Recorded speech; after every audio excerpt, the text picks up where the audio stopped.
It says we're on. Right? Yep. All right. First, we'll say, Call Allah, Halal, Yahweh, Bashem, Yahushai, Bashar, Kabadash. and double honors the apostles and the elders of Great Millstone. I honor to you brothers out there in the highways and the byways, teaching this word in all sincerity and in truth. With the Israelites, we come out here every week, to prophesy and bring out the knowledge of the Heavenly Father, man, which is all through the Spirit. And certain things, man, at the end of the day, man, everybody ain't gonna get it. Right? Scoffers are always gonna be scoffers. Right? So right now you see this debate that happened, and you got these goofy Christians who are trying to say that Esau, Edom, the so-called white man, is Japheth. And that's because they don't understand the scriptures, and they're not spiritual. It's not been given unto them. But the point is that who's supposed to understand and believe are gonna understand and believe, and who ain't supposed to understand and believe, they ain't gonna understand and believe. And the proof is gonna be in when these things manifest that we're talking about. Because if you believe that Esau, Edom is Japheth, guess what? Then anything in the prophecy concerning Japheth will happen to them, and it will play out like that. But then if you got Edom now, if we're saying Esau, the so-called white man, is Edom, and we go into the scriptures, and the scriptures prophesy against him and say the things that's going to happen to him, when those things happen, then you're going to know, okay, well, yeah, these men have got to be the Edomites, because that's who it's happening to. Someone's just gonna find out before others, man. Yeah, The elect, they're giving, a heads up of everything that's about to happen because they're in the Lord, right? They're there to prophesy, so they're there to know before it happens, right? Yep. But for everybody else, you're gonna be, you're gonna find it later on down the line, and it's going to be made manifest. It's just like America. We can debate backward and forward with a guy if America is Babylon the Great, right? But you're always going to get people who are in unbelief. They're going to find something to say, oh no. But guess what? When America is destroyed by thermonuclear destruction, man, and the chariots and all that, then where's the argument going to be then? So our job is really, first and foremost, to know the truth. Secondly, to teach the truth. But we can't make an unbeliever believe.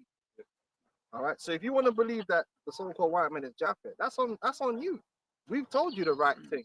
If you want to run with that, but even this behavior that you're having, man, trying to run away from the fact that you Edomites and all this kind of stuff, that's also prophetic.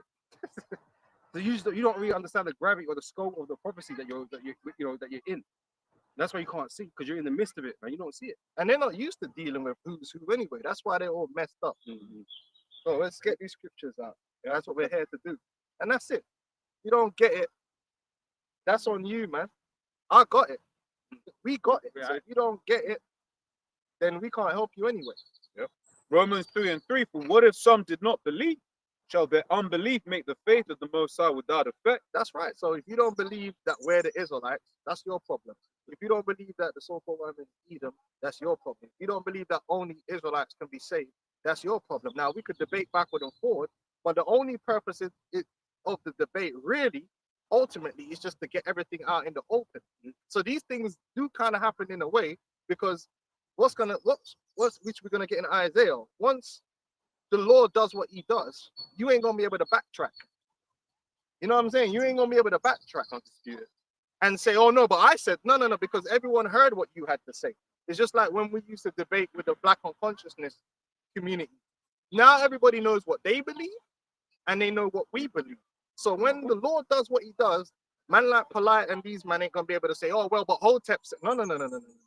You made it clear what your stance was, and we made it clear what's in the scriptures. Yeah. So when what we say come to pass, that's going to be the end of the argument. Yeah. Another quick one. Ezekiel 33:33, and when this cometh to pass, lo, it will come. Then shall they know that a prophet hath been among them. That's when you're going to know. Not everyone's going to believe, right? We saw the thing. These guys trying to say that. Why? Because they don't understand that Esau lives in Japheth's land. They don't understand that. Because they're not spiritual, man. They're spiritually stunted, so they can't discern things. It's from Romans 11, verse 7. What then? Israel have not obtained that which he seeketh for, but the election have obtained it. So it's not for everybody to understand these things. None of these people out here They might get a little bit of something, they might have a little bit of understanding of this or this or that, but they're never gonna get the full scope of things, man.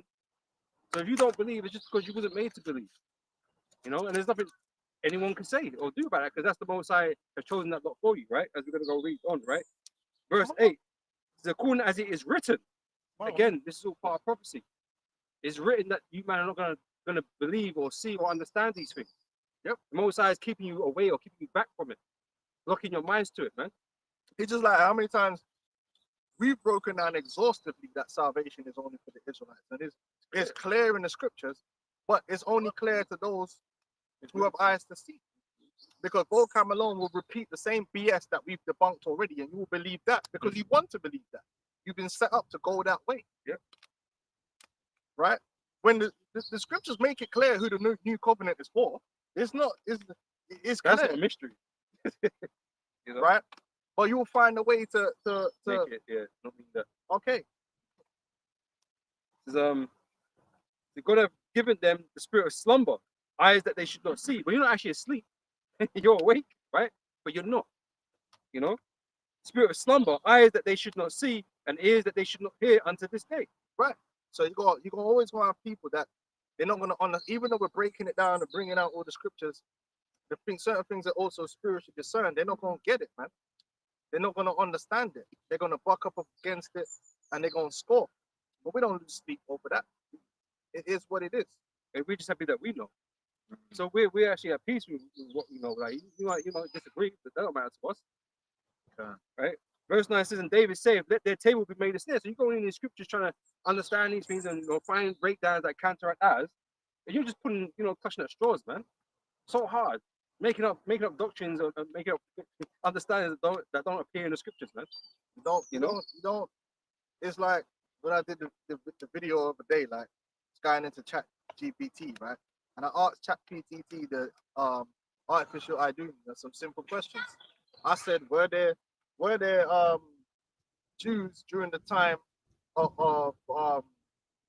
the gospel that didn't identify as Jews? And it broke it down historically. Yeah, you would have had guys that for whatever reason would have been scattered among the other nations and would not have known that they were. And it even said in ChatGPT, it's absolutely plausible that many of the Gentiles that came in were actually ethnically Jews in the past.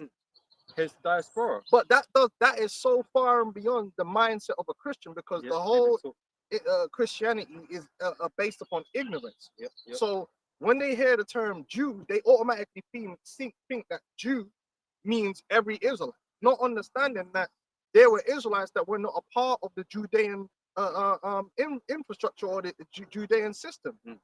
You had people who were ethnically Jews that were outside of that weren't being identified. Many. And then that's not even to mention the northern kingdom that they're ignorant of, that wasn't a part of Judea. But you can't. They don't want to accept that, because so they just see Gentile and they want to run with it without getting the proper understanding. Yeah. But that's not our fault. We can only break it down, and if you can't get it, you can't get it. You don't understand the mystery of the Gentiles, and you can't understand. But Hebrews 8 breaks it down quite clearly and tells you that the new covenant is for who? Judah and Israel. Right. Grab something real quick. So 2 Corinthians 4:3. But if our gospel be hid, it is hid to them that are lost. They're lost. They're lost, man. You trying to break it down. Look, only the Israelites can be saved. Oh no, but God so loved the world. You'll break that down, and they still don't want to get it. Why? Because they're stuck on stupid. And they're blinded. And it tells you, man, that these devils, right? These Edomites, right, would deceive the world, right? You're under that deception. Yeah. Because they've been in control of all these religions, right? And the book and what you've been learning from the book. The book's not been changed, but the doctrine that they teach from the book, they've been in control of. And they know. You know how you know? Because all you got to do is go into the commentary. And when you go into the commentary and certain Old Testament prophecies, it will blatantly tell you, yeah, this is Israel. But what they'll try and do is attach a little thing onto it to say, well, yeah, and then but in the New Testament, but it doesn't actually say that. They try and flip it instead of taking it as what it actually says. Because the scholars know that when you really go into the prophecies, there is no prophecies that prophesy salvation for the other nations. That's not in there whatsoever. They've inputted that in and pushed the narrative, and to keep that narrative going, you keep repeating that rhetoric and you keep the people ignorant to what's actually in the scriptures. Mhm. So most Christians don't understand the covenants. Yeah. They don't understand the covenant with Abraham, the covenant with Isaac, the covenant with Jacob. They're cognitively dissident that race and ethnicity even plays a role in the scriptures, even though the tribe of Levi is the priest by race, And even though Israel was chosen by race. And this is why this supersessionism or whatever, man. This is a convenient doctrine that you have, man. Because you know you can't get rid of the Israelites. You Yeah, can't. So what you try and do is replace them. replace them with the, Which you can't do. Because you're not of the seed of Abraham. but it sounds nice, you know. It goes on to say, in whom the God of this world hath blinded the minds of them which believe not. Yep, you've been given up. So our people that don't get this truth, they've been given over unto Satan, and them demons are blinding them, and they're taken in whatsoever lie that they believe in. It could be Sounds good to Islam, me. it could be Christian. It don't matter. There's different flavors of lies. They're going to be taken in that lie, but the elect are going to be brought sanctified through the Spirit and the belief in the truth, and the truth is going to be here, and they're going to see and understand the truth when they hear it, and that's the separation. Lest the light of the glorious gospel of Mashiach, who is the image of the Most High, should shine unto them. Right, because if you receive this truth, then you're sanctified to be delivered, and as simple as that. Mm. So when you see these Negroes, like you get these dudes, right, championing for Esau because they've been trained to be that way in the plantation, on the plantation. Esau gave them that goofy Christianity where it's like love thy neighbor. But the same man that told them love their neighbor and to love their enemy are the first man to they're ready to tear up the enemy. These are the same man that went and blew up it. For all history, anytime you violated Esau, you best know something. Listen, Esau ain't never let nothing go. Esau don't believe in turning the other cheek. This is a fact. If you violate Esau, or Esau says you violated him, he's then now going to put in work on you in the most grievous manner. You've got the right to. And the recent example of that, we have them. A couple man blew up a building. They didn't turn the other cheek. These were Christians. They didn't say, "Oh well, you know, like them Arabs and that." The Bible says to forgive. You know, the Bible. This is what we do know. There was no forgiveness scriptures. There was no love thy enemy scriptures. There was no God is love. There was no mercy scriptures. Be a vengeance, that man was upon blood. That's why they were dropping bombs on random man. So the Edomites who gave you this plantation version of Christianity don't even live by that plantation version of Christianity. They never have. Because the Bible says love thy neighbor, but doesn't it say love worketh no ill to his neighbor? But everyone is the same, right? So how did they put you in slavery? That's why this is a nation of hypocrites. Why did they put them in slavery then? How can you have the belief that you're supposed to love your neighbor and all these good things in the scriptures, but then slavery happened and all the atrocities happened?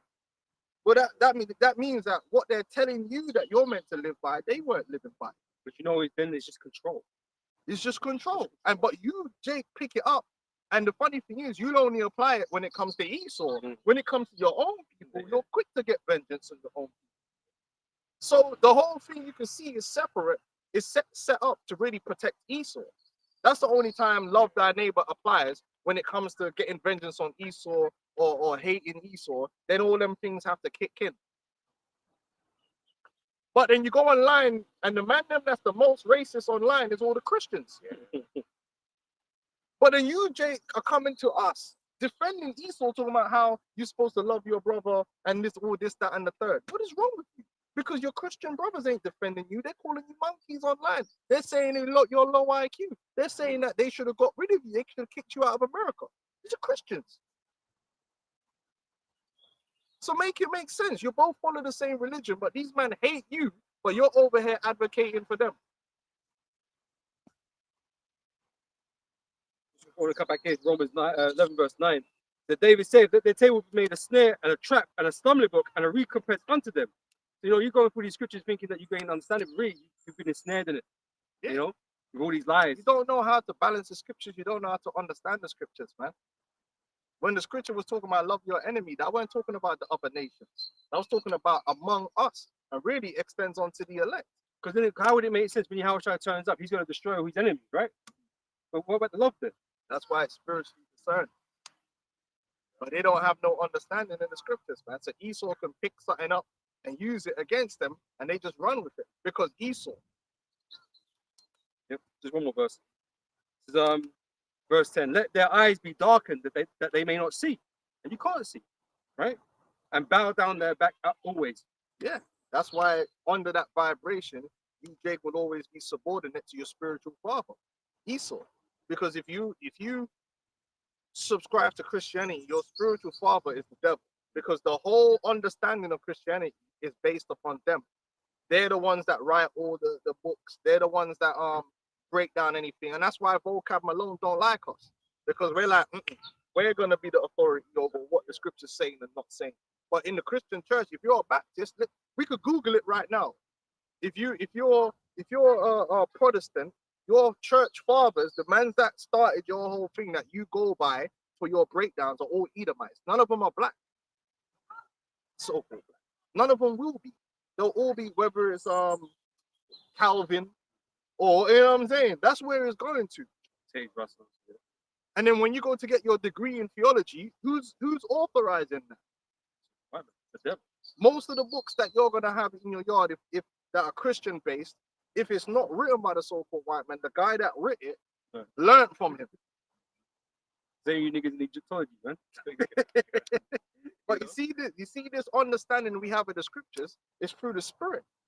You know, yeah. We don't need Esau to co-sign and to tell us that, yeah, like Vocab alone wants to tell us when the Edomites were done away with, and then he wants to be an authority over us, but then he'll give you 4 or 5 different explanations, and it don't make no sense. First, the Edomites were done away with this point. Then he's gonna say they were done away with here. Then he's gonna say they're done away with there.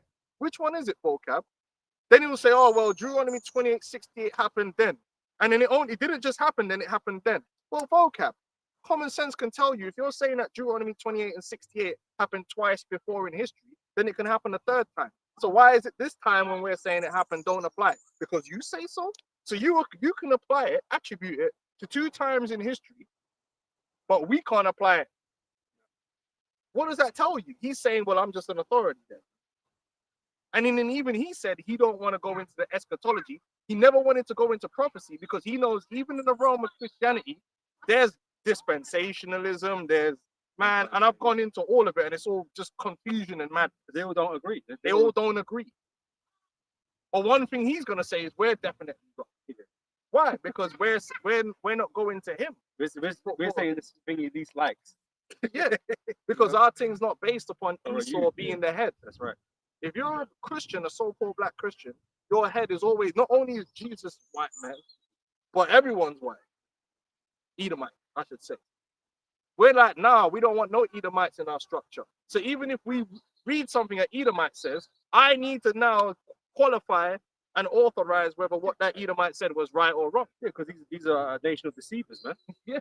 So we have to. So I can't just go on what Esau said. I need to verify what Esau said. And then I'll say, yeah, that Edomite's right on. We'll give this. We'll give the stamp of approval, man. Because we could do that in the spirit. Right. Amos 3:7. Sure, the Lord's power will do nothing, but he reveals his secret unto his servant, the prophet. And the servants are all Israelites. Yeah, no Edomite. The Edomites, they're not servants, so they're servants of themselves. That's why religion, Esau, whenever you see Esau involved in a religion, it's always to serve his purpose. And no one can't deny that Christianity was co-opted for the purposes of white supremacy. So how can you trust that man? He didn't even keep religion pure. He adopted for his means. He didn't even keep science pure. What did he do? Adopted science for his means. Yeah. This man doesn't have integrity when it comes to truth. He will never let the truth get in the way of his own agenda. We can even on the way that when we were coming, we were talking about stats, and like Esau has used stats to basically try and make Jake look like we're the worst thing since whatever. But it's It's like you said, manipulate. exactly, For his benefit. for his benefit. And that's the way Esau's always been. That's why even now, these same Edomites are trying to scapegoat Jake and make Jake look like we're like the problem in the earth here. So he has no responsibility for the condition of Jake. He has no responsibility. Even these rabid level 10 ghetto, because not every Jake is at the same level of ghetto. Right? We're not. We don't come from no families like that. You know what I mean? Like, we might be from the end, but we know there's levels of ghettoism. Yeah. But you can always trace back the causality from one to another. And you'll always find that Esau and his system plays a hand in fermenting that situation. But he'll act like he never had nothing to do with it. Even down to like the food, because there was that thing where like one prison changed the food that the inmates were eating, and violence in the prison went down. Esau knows. Esau's a subverter. But they'll act like these ghetto jakes in America, they don't have no hand in it, so it's just genetics. Esau's the devil that the Bible speaks of, man. He's the devil that the Bible speaks of. That's how we know he's Esau Edom. And he's the one nation that we really can't get along with, period. That's because it's enmity between the seeds. Yep, that's right. Remember. The other nations, yeah, we're enemies, but it ain't like how it is with Esau. It always comes back to Jacob and Esau. It always does. Go on. And I was about to say, all these other nations know that you're a problem. Every nation can attest that you're a problem, man. Yeah, you're an asshole, man. You're a hypocrite, man. We'll go a precept from what the brother was reading before. It says, 1 Corinthians 2, I'm going to start from 10. It says, but the Most High hath revealed them unto us by his Spirit. The Spirit searches all things, yea, the deep things of the Most High. For what man knoweth the things of a man, save the Spirit of a man which is in him? Even so, the things of the Most High knoweth no man, but the Spirit of the Most High. So the fact that we have all these understandings in the scripture is through the Spirit, because if it was up to Esau, we would have known nothing. It's in Esau's interest to keep us ignorant, dumbed down, and under his control. And is that not supposed to be well, not the point, but isn't that supposed to be how the end time is supposed to be? That everyone's in ignorance, everyone's being deceived. Yeah, Esau's not. Listen, even with his own people, he keeps them ignorant.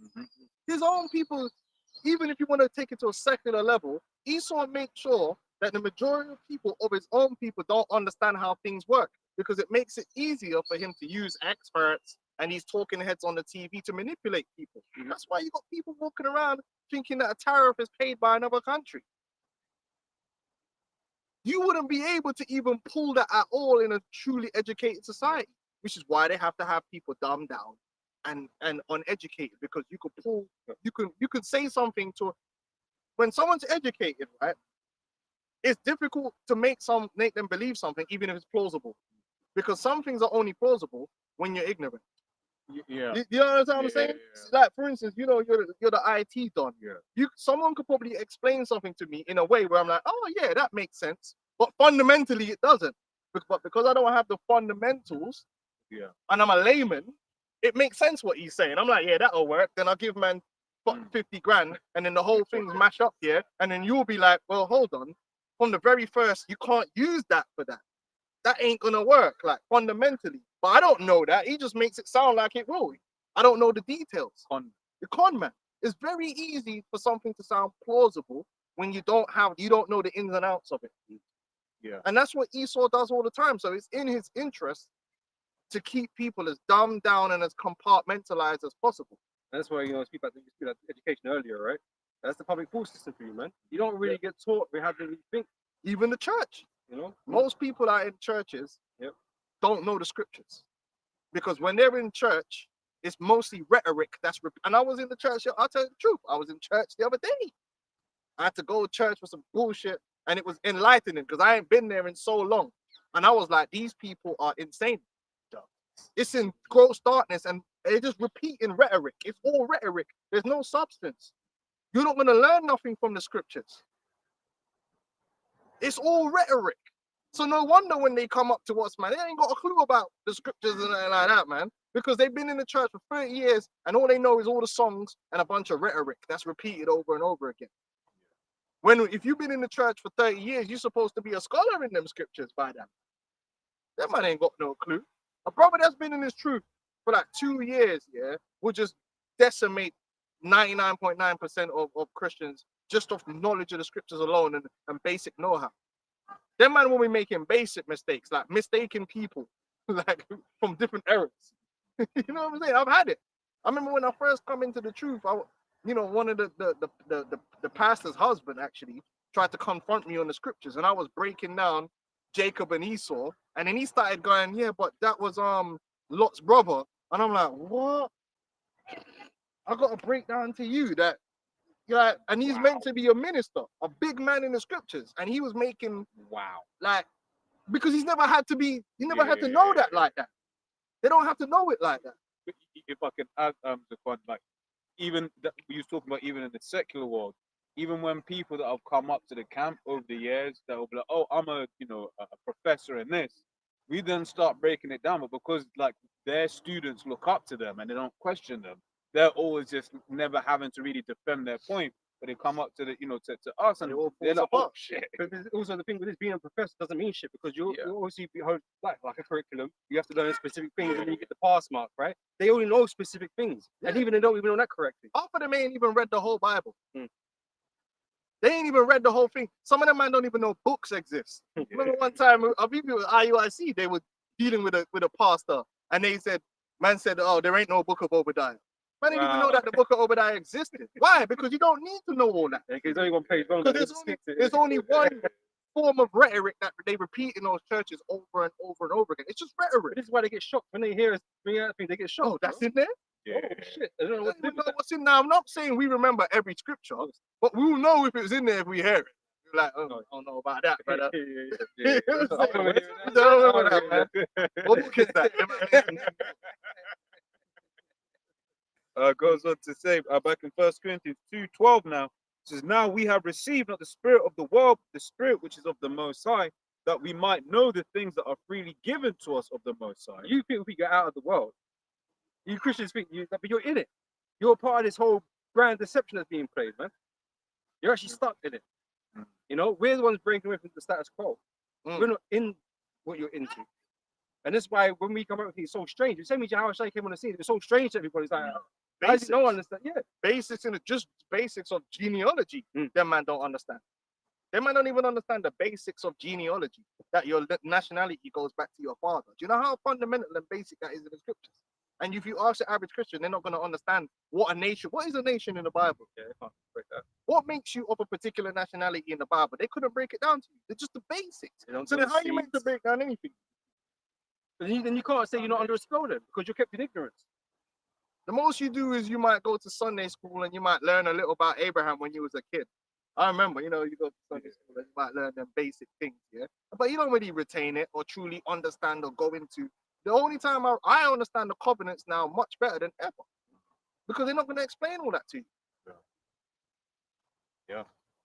They give you some rhetoric about mankind when the Bible's not even about mankind. If you read it properly, it's not a general. It's never been a book that's generalized to mankind. Yeah. And this is the thing. That's the first thing when I first started reading the scripture, because I didn't know nothing about the scripture. Well, I didn't go to church and like when I started reading scriptures, like what you got told about it, it was nothing like that.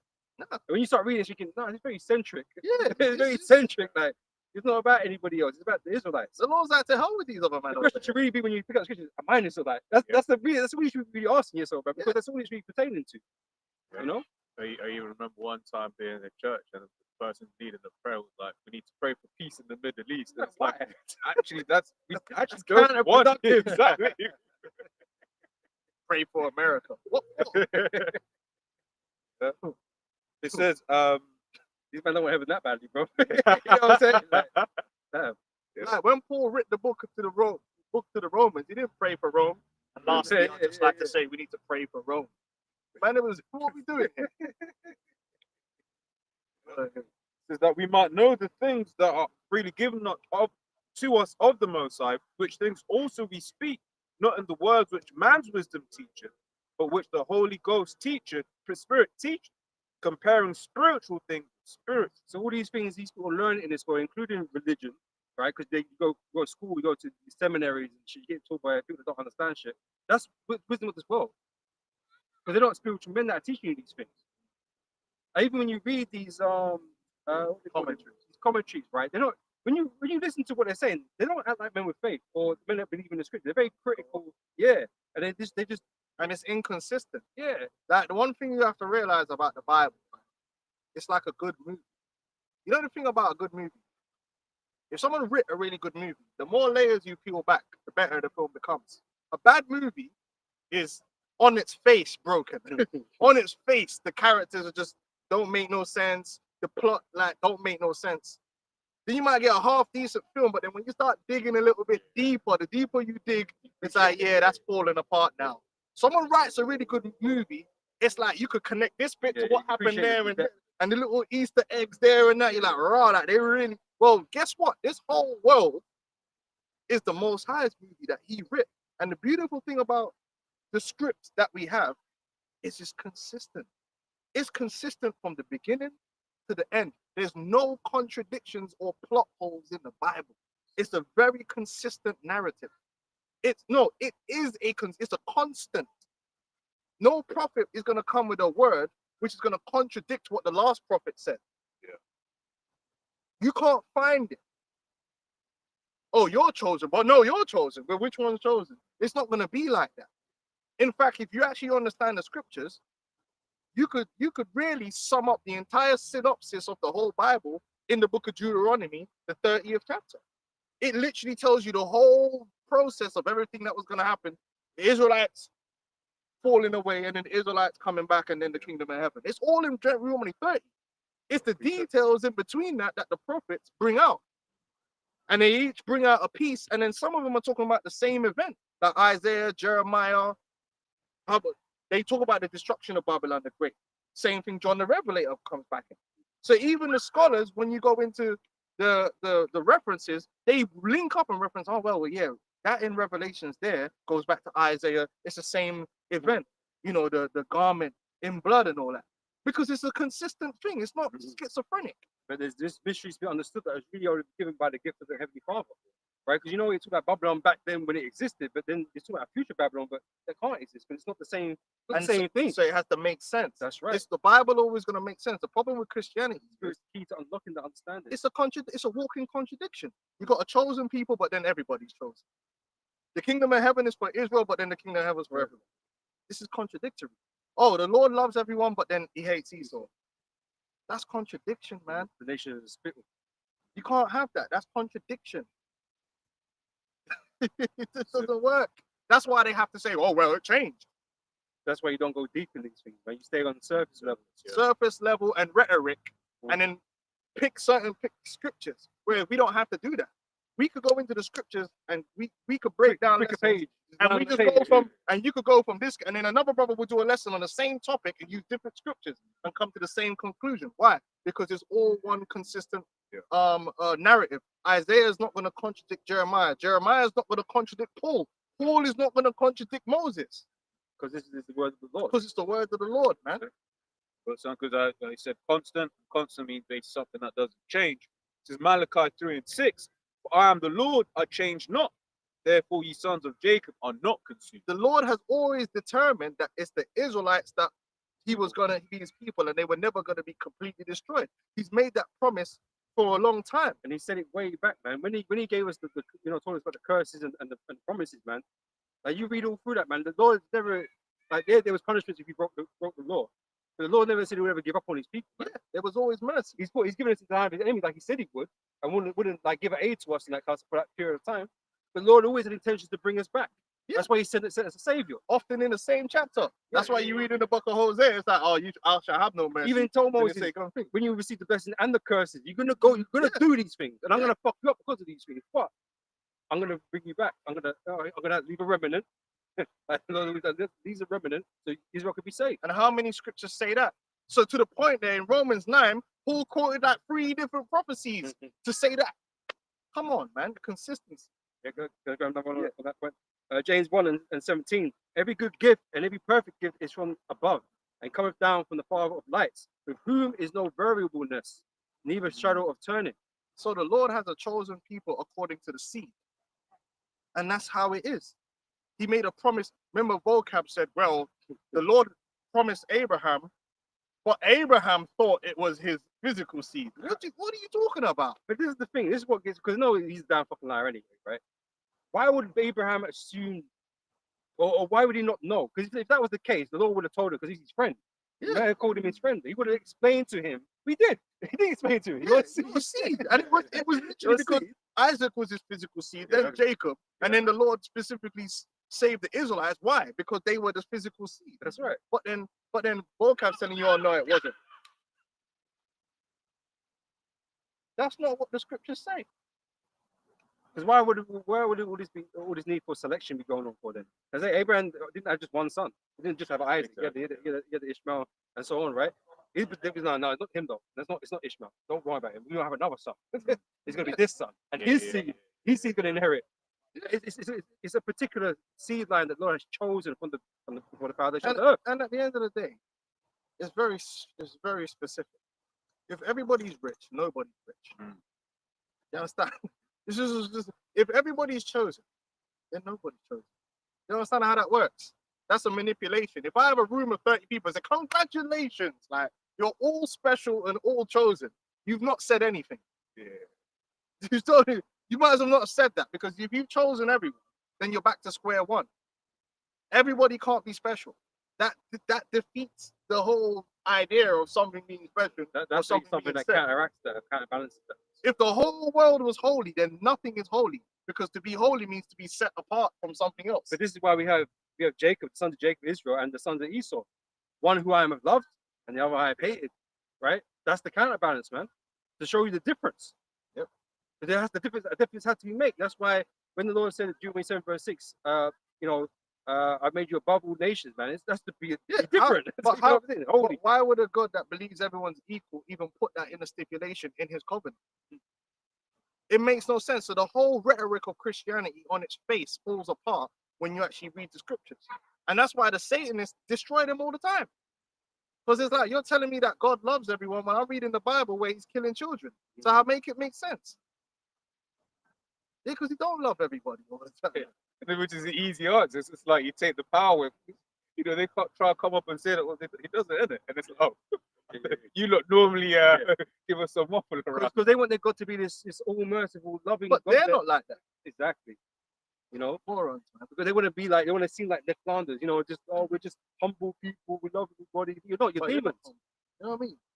If these Edomites were living by what they preach, supposedly, then everything wouldn't have happened the way it happened. That's right. That's a world that's being ruled by Christians, effectively, right? Because that's the majority of Edomites religion, right? Then this world should be in harmony and peace, world, right? But even in your own nation, it's madness. It's a cruel world, man. And I say you're out here exporting wars everywhere. Come on, man. That make no sense. Unless you're the devil. Back in 1 Corinthians 2 and 14 now. It says, but the natural man receiveth not the things of the Spirit of the Most High, for they are foolishness unto it. That's why Vocab alone, right? He wants the DNA and all this bullshit. Well, I'll tell you straight, we're not going by DNA. We're going by the Spirit, because we could go based upon the Lord, what the Lord do. Where's that?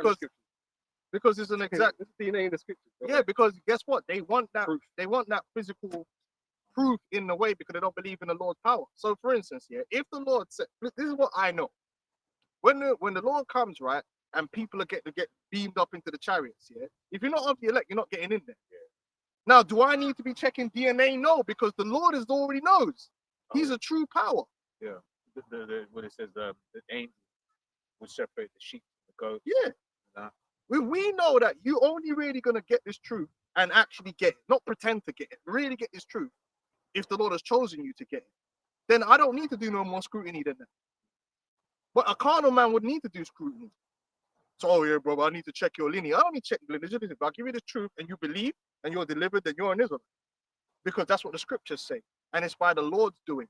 But when you're a carnal man, you need to make sure, because you don't really believe it's the Lord that's guiding everything. You don't believe in the spiritual power of the Lord. That if the Lord prophesy a thing, it's going to happen exactly how he said it. It can't go no other way. So I'm not worried about some Edomite that looks like a Jake being in the kingdom sitting up next to me, because that's impossible in the spirit. It's like Most High referred to as the Most High. He Most High. He got it on. He said, our God is a God of knowledge. Yeah. So as a spiritual man, I understand these things. Yeah. This is going to be one Edomite. But he don't get that. So when we say there's going to be Israelites that look like the other nations, he wants us to give me the proof. I don't need the proof. I know that's what it's going to be in the scriptures. I just preach the word, and whoever is meant to receive it is going to receive it. Yeah. And guess what? The man who's not meant to receive it are not going to receive it. It's out of my hands. And that's what a spiritual man does. They humble themselves to the Lord, man, and what the Lord is doing. I've got a couple of precepts just on this old genealogy thing, right? Because the Israelites couldn't prove their family line, the same as we can't, right? But they were trying to, come back, right? Like we're all trying to come back. We're all trying to come back home to, who we are, right? But we've got no evidence, no physical birth records 28 and and 45. DNAs. And we ain't got all that sort of stuff, right? But the scripture said this about those types of people, right? Is First Ezra chapter 5 verse 40 says, but unto them said Nehemiah and Atharias that they should not be partakers of the holy things till they arose up an higher priest clothed with doctrine and truth, who knew the truth. We should talk about Yahweh Shai, and spiritually he knows, right? That's why when he was going around picking out Israelites, come follow me. Like, he didn't say, oh yeah, what should one sample? Man, he asked that. Man, he said you're gonna come from me. He already knew in the spirit who this man were, right? The elect are being gathered together by this word. So that's what I got next. Yeah, right. This is Baruch chapter 4. I'm going to read from verse 36. O Jerusalem, look about thee toward the east, and behold the joy that cometh unto thee from the Most High. Lo, thy sons come, right? Which whom thou sentest away, right? So his sons were the ones that were sent away. We should all know the story of the Israelites. What happened to them. And why were they sent away? Were they sent away by man, or was it through the Spirit? Because the Lord is the one that's orchestrating it. Yep. So you know exactly where they're gone to, right? So lo, thy sons come, who now sent us away, they come gathered together from the east to the west by the word of the Holy One. So we ain't gonna go around with no DNA tests and other type of tests. You got documentations. We ain't go. This is not how we do things. Through the spirit, this word that's teached or preached, right? The spirits will resonate, because not even every Israelite is gonna resonate, because they're not chosen. They're not all Israel, But the ones that we're focusing on are the elect. Yeah. Right. And that's what we're really concerned about, right? No matter what they look like, but if the spirit is resonating with what we're saying, then But they want something more carnally definitive. Carnally, yeah. So we don't need nothing carnally definitive. These things are not of this world, right? And that's why Volcam alone can't understand it. He can't get it because he's a carnal man. Yep. Because even then, it's like that's not how DNA testing works either. No, it's not. Yeah. It's not at all. And all this ancestry tree, all that kind of stuff, right? That only goes back 200, 300 years, man. That's nothing in history. You actually are very difficult to find out who your great grandparents are using. DNA is not as accurate as what people think it is. But Esau. So when they try and pick holes in all the 12 tribe sign, the 12 tribe sign was given to us in the spirit. Now you can choose to not believe it. That's fine. That's not going to change nothing. But that's why it's the thing about faith, right? Yeah. You man don't already have no faith. So choose. There's nothing to discuss it, really. If you don't want to receive it, and I'll say this, the Hebrew that we speak. Yep. Oh yeah, but so basically, if we don't have a record of Moses speaking the Hebrew, we don't have the Hebrew. Well, my question to you is, how did man speak the Hebrew in the first place? Did you ever think about that? The first men that were created on the earth, how did they know how to speak in the first place? Guess what? The Lord it tells you that. He put it in the inward, the sixth part. Yeah, cogitation. In speech. The Lord is the one that put the understanding of how to speak in their minds in the first place. Just like the prophecies. When Isaiah wrote the prophecies, where did it come from? A book? Or was it put into his mind to bring it out? But in vocab alone, to him, it's insane that we would know how to pronounce the Lashon Kodash. So you're saying the Lord can't give a man that? Well, you're talking about that. I was speaking about this, right? It's not the same, but it came to mind, didn't it? He speaks about the Gentiles that do things naturally according to the law. It's just something that's inherent in them. It's something that the Most High has given them. Inspiration. And that's how we kind of deal with the spirit thing. Like it's given to us to believe in. No, we don't have no record in terms of no recording of how they spoke Hebrew in the ancient world. We don't need one. We know that according to the scriptures, we would need it in these last days, and the Lord has provided. But it's okay for the small hats to make up their language. That's fine. No, it's fine for them. That's fine. But they don't know either. But with us, we get all the scrutiny. But that's fine. You can scrutinize all you want, but the scripture says we would call on the name of the Lord. Well, in order for us to do that, He's going to have to give us the language, and he did that. And that's what our belief is. And again, it goes back to a spiritual belief. If the Lord said he was going to do this, then we go on faith that he's done it. It's the same thing when the Most High, revealed himself to Moses, right? Moses didn't have like, oh, I've got documentation. This is the name of the Lord from back then, and we're going to the Israelites now to call upon. No, the Lord told him what his name was. He gave it to him directly. It wasn't something that had backlog of history. You know what I mean? For the Israelites to be like, oh yeah. Well, they did know of the name, He ordered it, but it was not like but it wasn't. They had other names. They didn't know that was a specific name, Hmm. because they did know of the name. It's not that was the first time they ever heard the name. no, that's not what I'm Yeah, saying. oh, okay. But what I'm saying that when Moses come to them, like he was given the name. It wasn't like you know what I'm saying. He didn't bring Yeah, the he records out. Spoke to him. He Yeah, didn't no, bring the no, records out record to show man that this is his name. No, No, he, no. he It got received it, established and from he them. came- Yeah, exactly. I get. Let's do once again, not quite there, but in similar vein, right? So 2 Timothy 3:16, where it says, all scripture is given by inspiration of the Most High, Right. and is profitable for doctrine, for reproof, for correction, for instruction in right. So the way he makes it seem is like it's impossible for the Lord to undo a man and reborn the Lashawan Kodash in the earth, but for us. But if that's impossible, then it's impossible for any of this to happen. Yeah, exactly. Then it's impossible that Isaiah got prophecies. It's impossible that, because where did he get it from? Did Isaiah get the prophecies from in a book, or was it given to him directly through inspiration? So that shows you one thing: he don't really believe all that happened, because it's impossible for him to think that. Because if it happened then, why can't it happen today? That's my thing. If the Lord can give the first people on earth was given the Lashawan Kodash back then why couldn't a man be given it today and just start speaking it? In fact, isn't there even a instance in the book of Acts where people were given language and just started speaking it? Or did they sit there and read it in a book? Or was it were they inspired with the knowledge?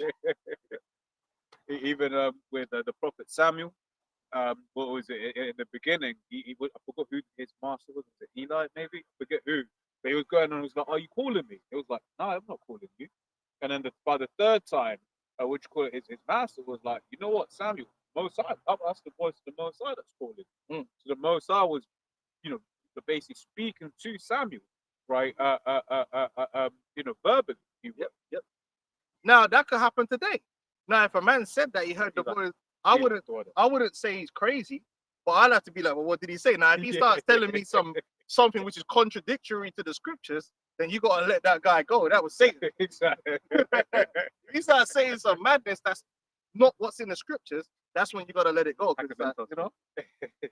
Sacramentos.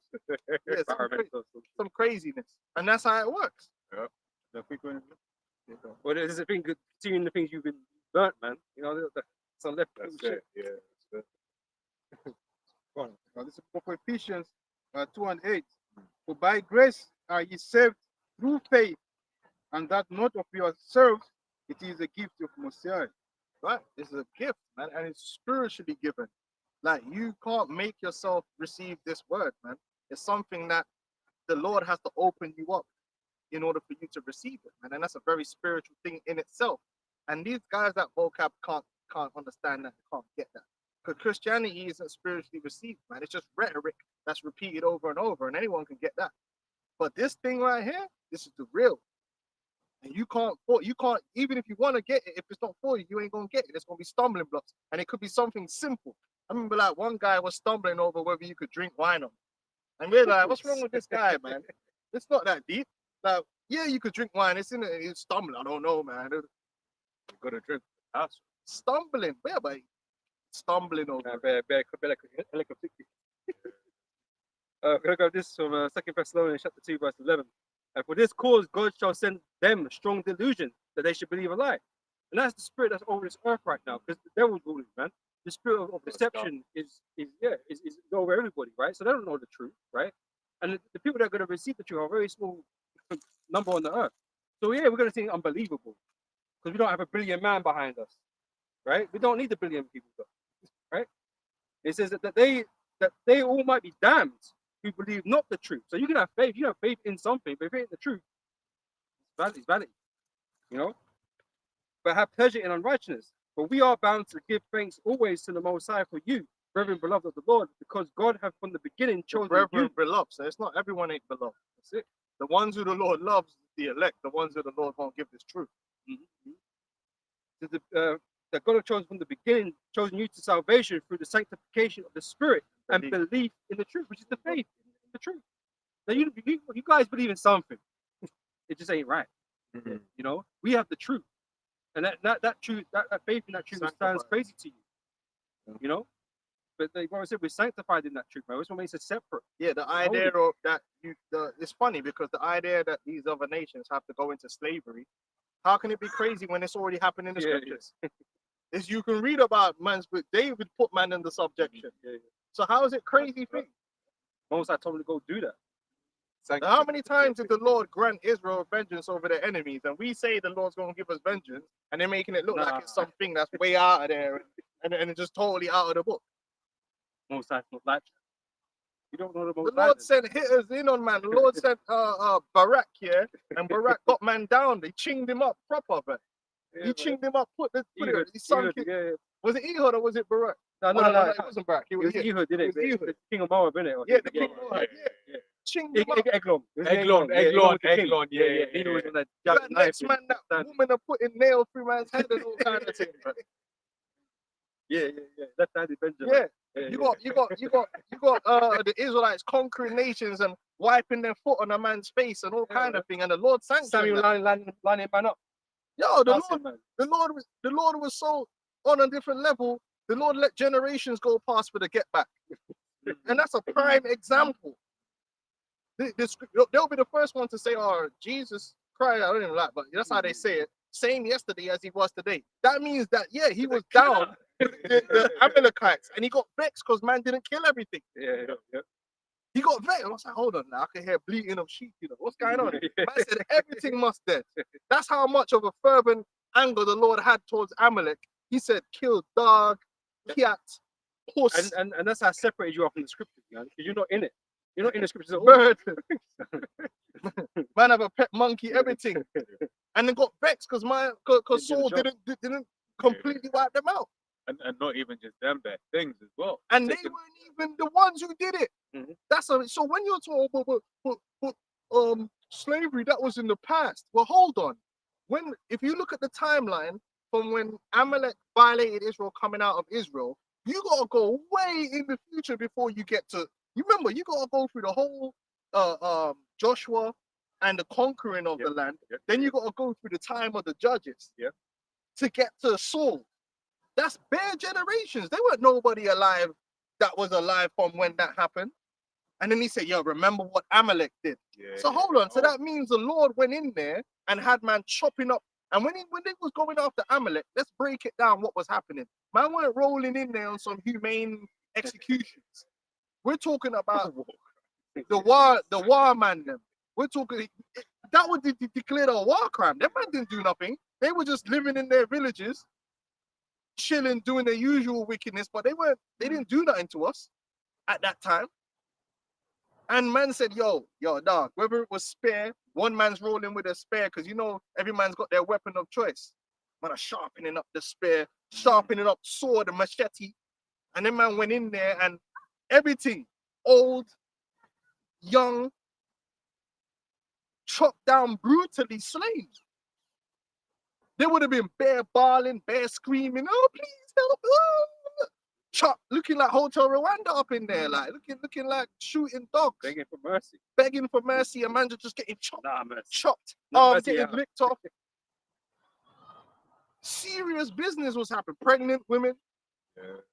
What do you think this is, man? I'm being dead serious, man. And these people were not born during the time that when the original offense occurred. So that proves that when we're saying that you Edomites are going to pay for what your forefathers did, there's precedent for it in the scriptures. It's not far-fetched, man. But they make it seem like it's some alien thing that we're saying, like we're just some madmen. Because you've got chips in that shoulder, like, there's precedent for this. Oh, sorry, Slot, was you finished with yours, bro? Yeah. So Psalms 137 from 7. Remember, O Lord, the children of Eden and the day of Jerusalem, who said. So we've been asked to remember. It's not like we have a choice. We've been told to remember. It's recorded. Exactly, yeah, that's it. You said, race it, even to the foundation thereof. O daughter of Babylon, who art to be destroyed, happy shall he be that rewardeth thee, as thou hast served us. So that means we're not going to be barling. When when we get judgment, when we bring judgment against you Edomites, we're not going to do it in some mournful way, like, you know, I don't really want to have to do this, like, because I'm a good Christian. And nah, man. Listen, man. Even Tupac said, "Revenge is like the Swedish joy next to getting panani," and it's true. When a man violate you and you get him back, it's sweet. It's like honey. And this is the reason why the Lord says to remember to evoke those feelings, man. To not have mercy on these devils, man, because they don't deserve it. Yeah. That's why the Lord says remember these things. Like we're not bringing all these things up just for no reason. You have to pay. Yeah, you got know what I'm and saying? you're going to pay. Mm. And we're not.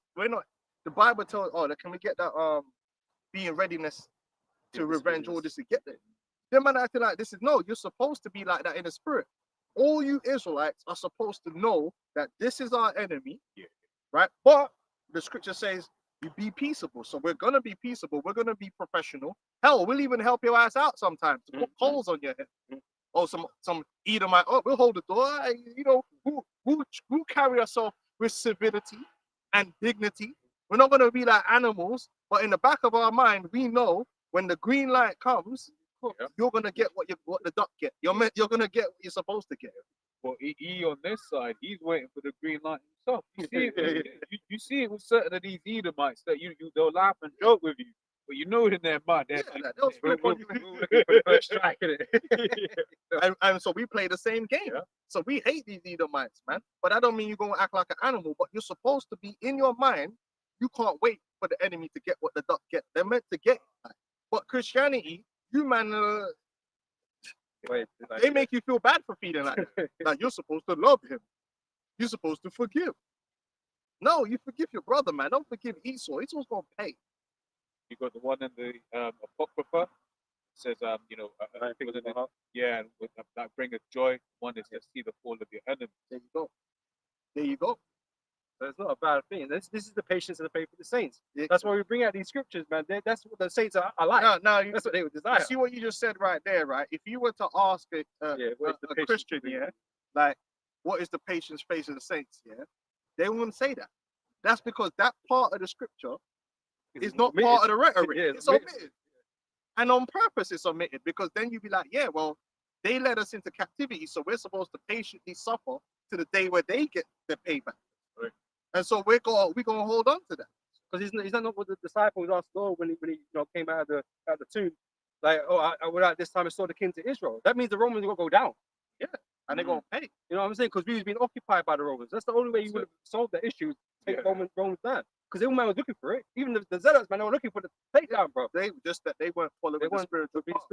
They weren't following the designated route that was put out by the spiritual. But they was all in their mind, though. Even they try to beat Google. You can't beat Google, man. You're gonna mess yourself up. If it said turn left, man. But it's all Israelites' mind for the kingdom to be restored and the Roman, the enemies to be taken down. But now Jake wanna assimilate themselves, and they think they're a part of the enemy. They think they're in the enemy's house, and they think it's their house. Like, when man work for Walmart and they think they own Walmart.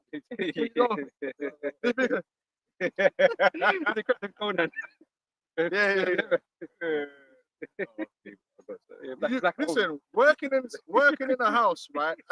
There's different type of stakeholders. Yeah, this is Esau's house, but if you're here, he's allowed you to be here as a servant. You're not an owner. This is not your thing. You think it's your thing, but it's not. And they remind you every time that it's not your thing.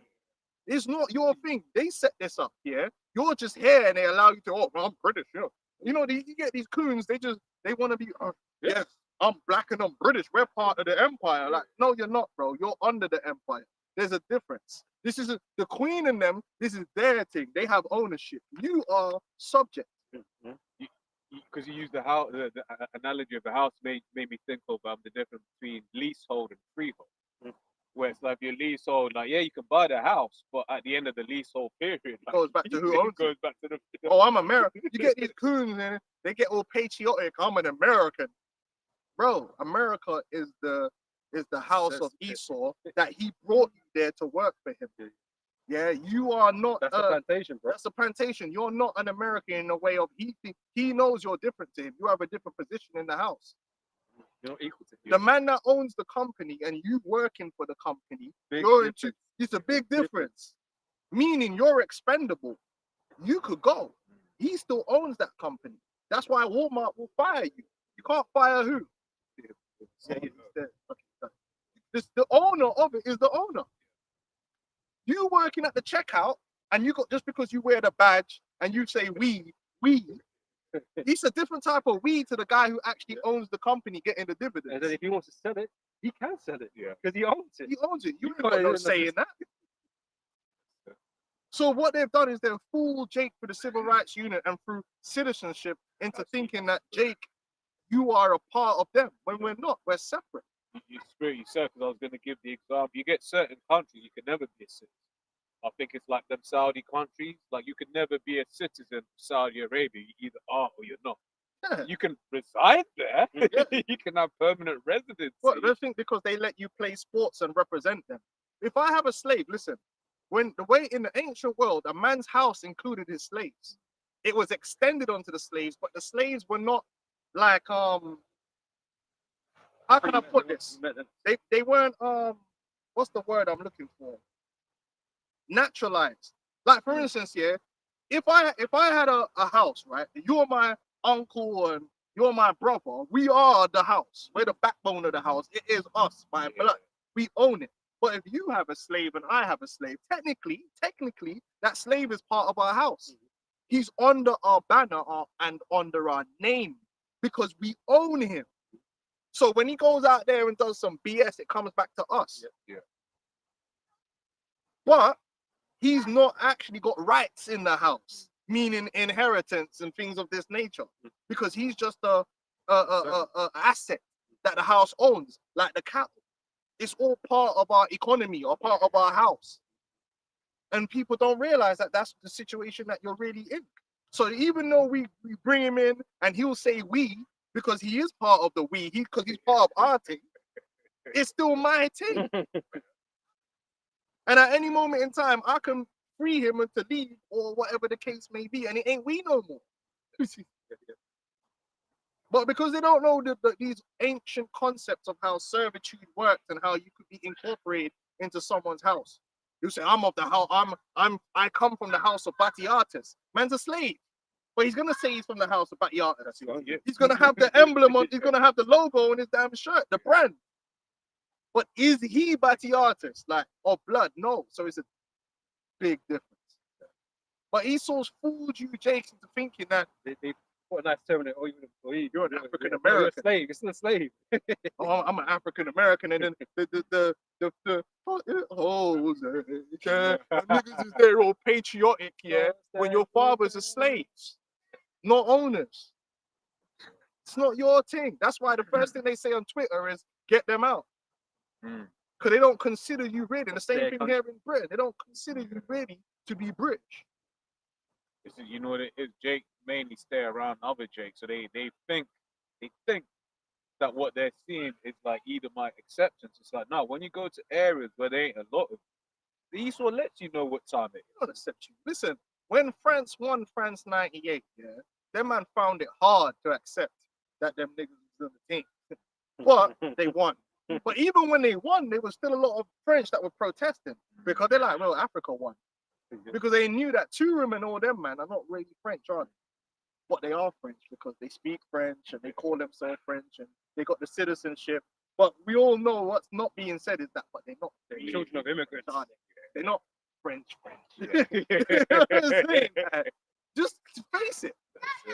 I forgot which brother said it, man. But he basically was just like, when you speak to someone from another land and you say, oh, imagine someone from France, the first person they're not thinking about Henri.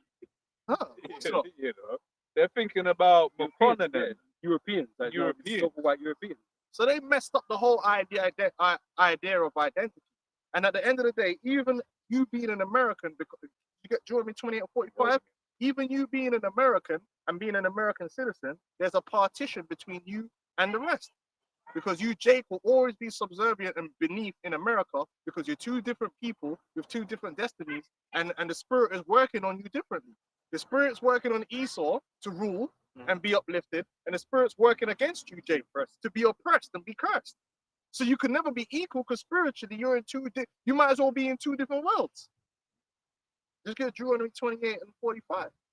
Deuteronomy 28:45. Moreover, all these curses shall come upon thee and shall pursue thee. So these curses were going to be attached to our DNA, so to speak. And that's why, listen, did you know, yeah, that, and this is real statistics, that the children that so-called black men have with white women are not they don't have there's no socio-economic advantage to them. Did you know that? They actually makes no difference. If your dad's black, yeah, your mom's white, it doesn't help you in life. You tend to have the same outcomes. You know why that is? Goes back to the seed. You can't escape. Them curses hit like a mother. Them curses will hit you. Just the other day, one of the dons, you might not know him, but he went one of the local schools. He's having problems with his woman because she's Greek. And you know how them Edomite women are. They'll get with Jake and it's all fun and games until they realize it's not fun no more. Then they break up and then they start persecuting the kids because now those little dark-skinned kids, when they're not cute anymore, they're growing up and they're just niggas. And now those niggas is making it hard for them to go back to where they really want to be, which is with Esau. Their minds right now, they're grown up and now they want to get with Esau. But then Esau's like, but you got two little nigglets running around.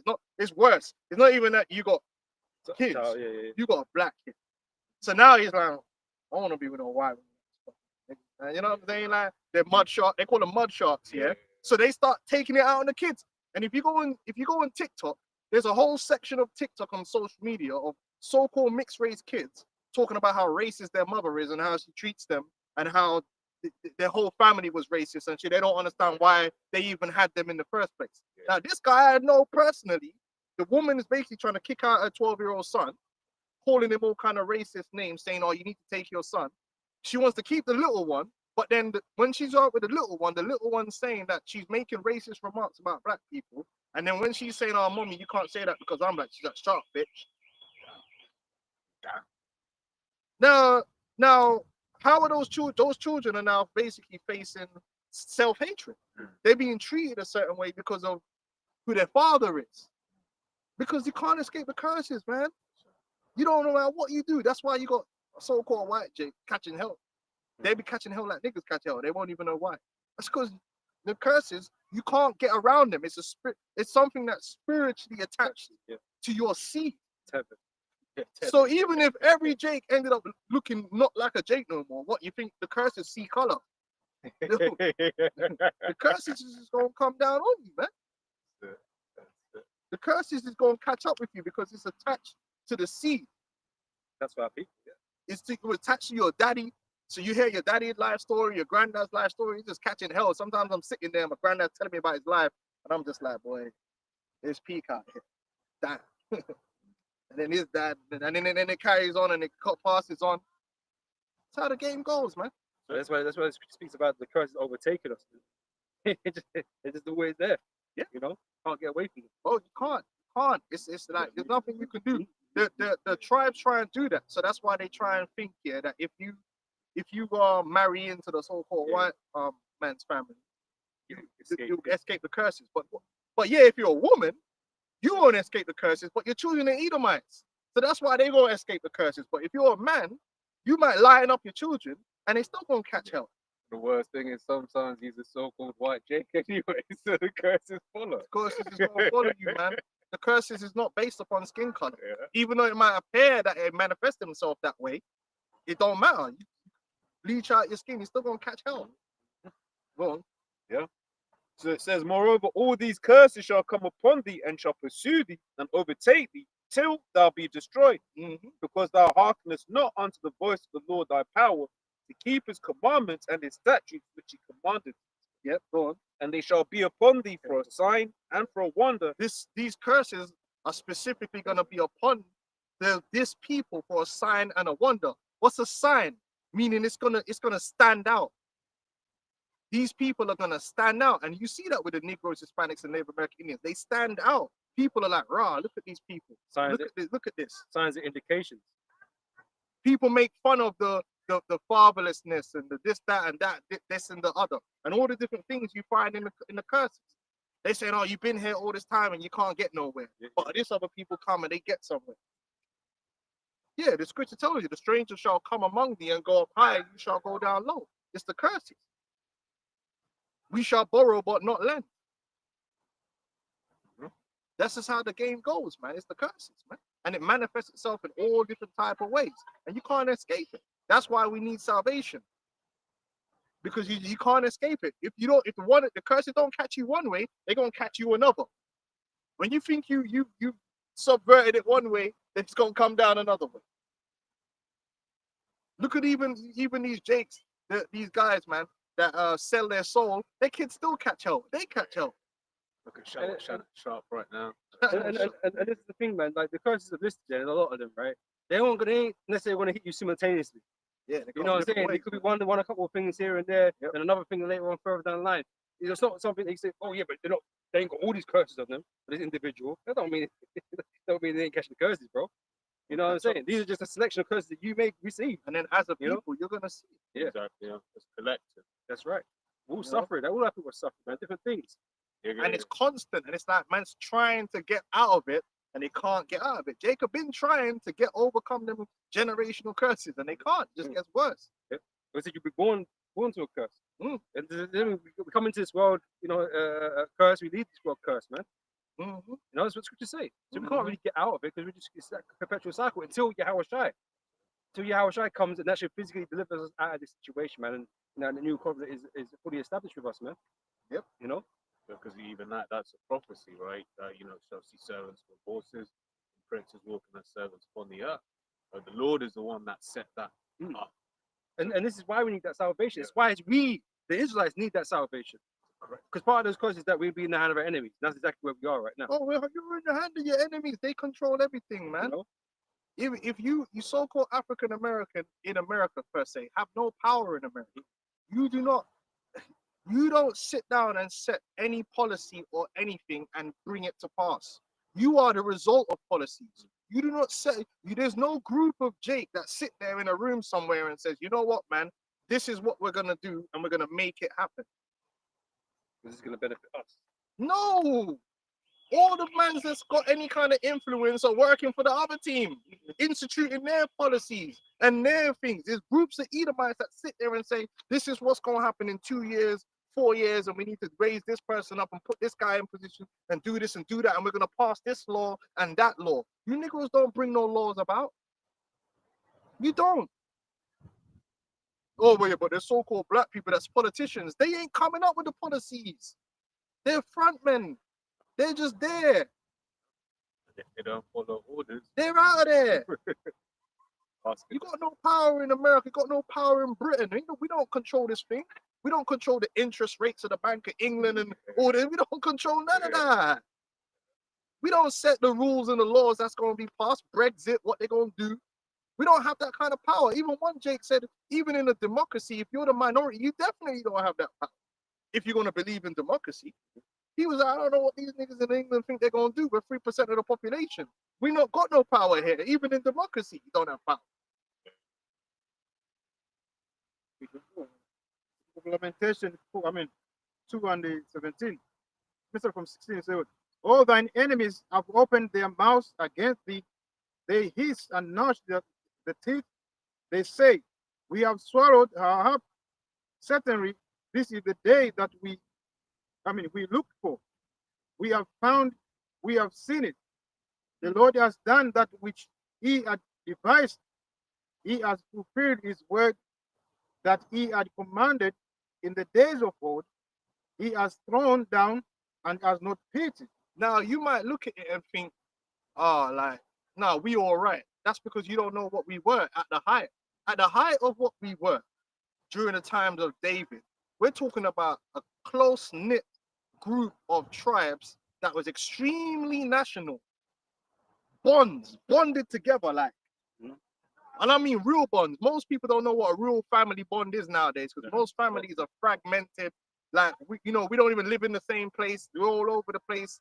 Might see each other once a year kind of thing. We're talking about a nation of people that was like brother to brother, clan to clan. Man, put up the bat signal and it's peak. That's the type of people we were. We can't do that right now.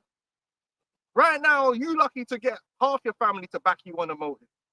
On a serious motive. Hell no. We're all disjointed and broken up. We're talking about back in the day, man, fling up the bat signal and every man sending their warriors. And they all lined up. Book a fucking family holiday, but you know what I mean? Like, it's so long.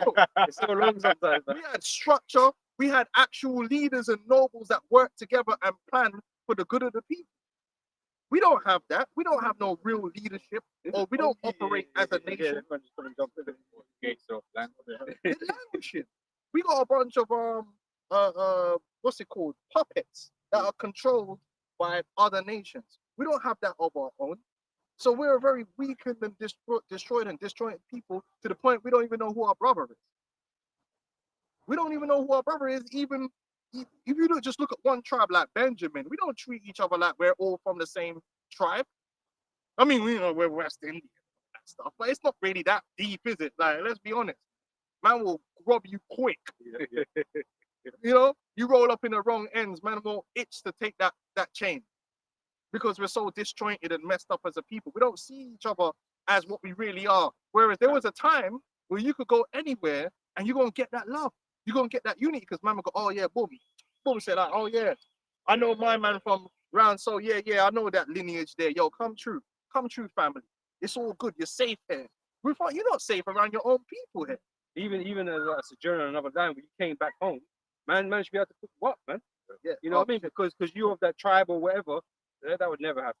Oh, It man. never happened today, bro. But if they let you in, you might get die, robbed. man. Yeah, bro. Because we're so broken and destroyed of a people. There's no sense of real nationality or real community or anything. It's all fake. It's all watered down and demonic. There's no common consensus amongst us, man. There's no morality that we have the same amongst us and nothing like that. We're broken people that's just there for the whims of Esau and these nations to manipulate. That's all we are, man. Just a bunch of individuals in there that Esau's running and controlling. We're not really a part of anything in the world. No one really cares what we got to say. No one's looking to us because we're not really a people. And that's why Scripture says in the Deuteronomy, when it say you should be the tail. They should be the head and we should be the tail. We're just here. We're just here, man.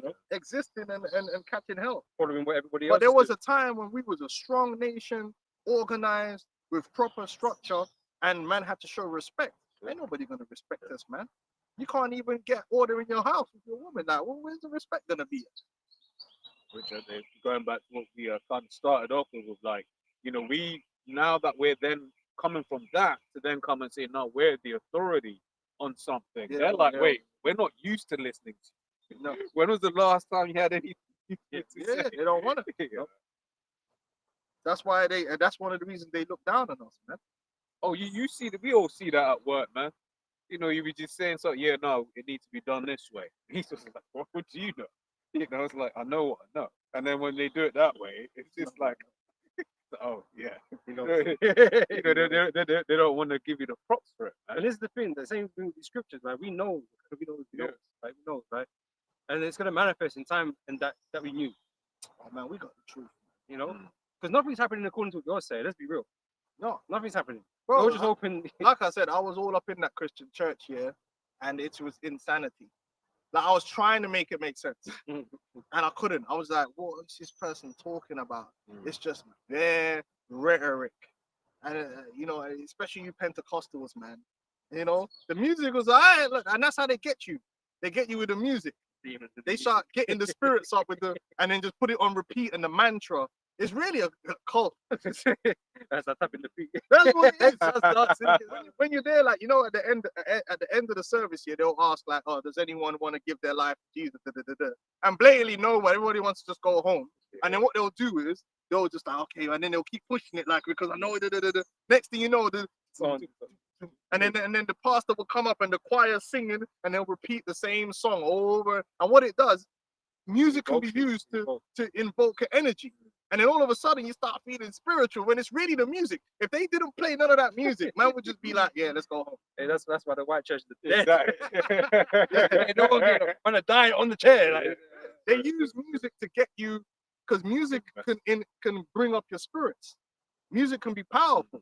You know what I mean? And the bass and all that. That's how they get you, man. With all that, with all that. hey, that's why my what's that pastor name? That's on the TV, the white pastor, Stuart something.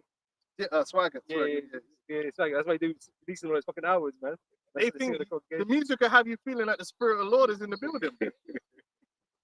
Next thing you know, you see people going, "Oh yeah, I'll give my life to Christ." Like, bro, 5 minutes ago, you just wanted to go home.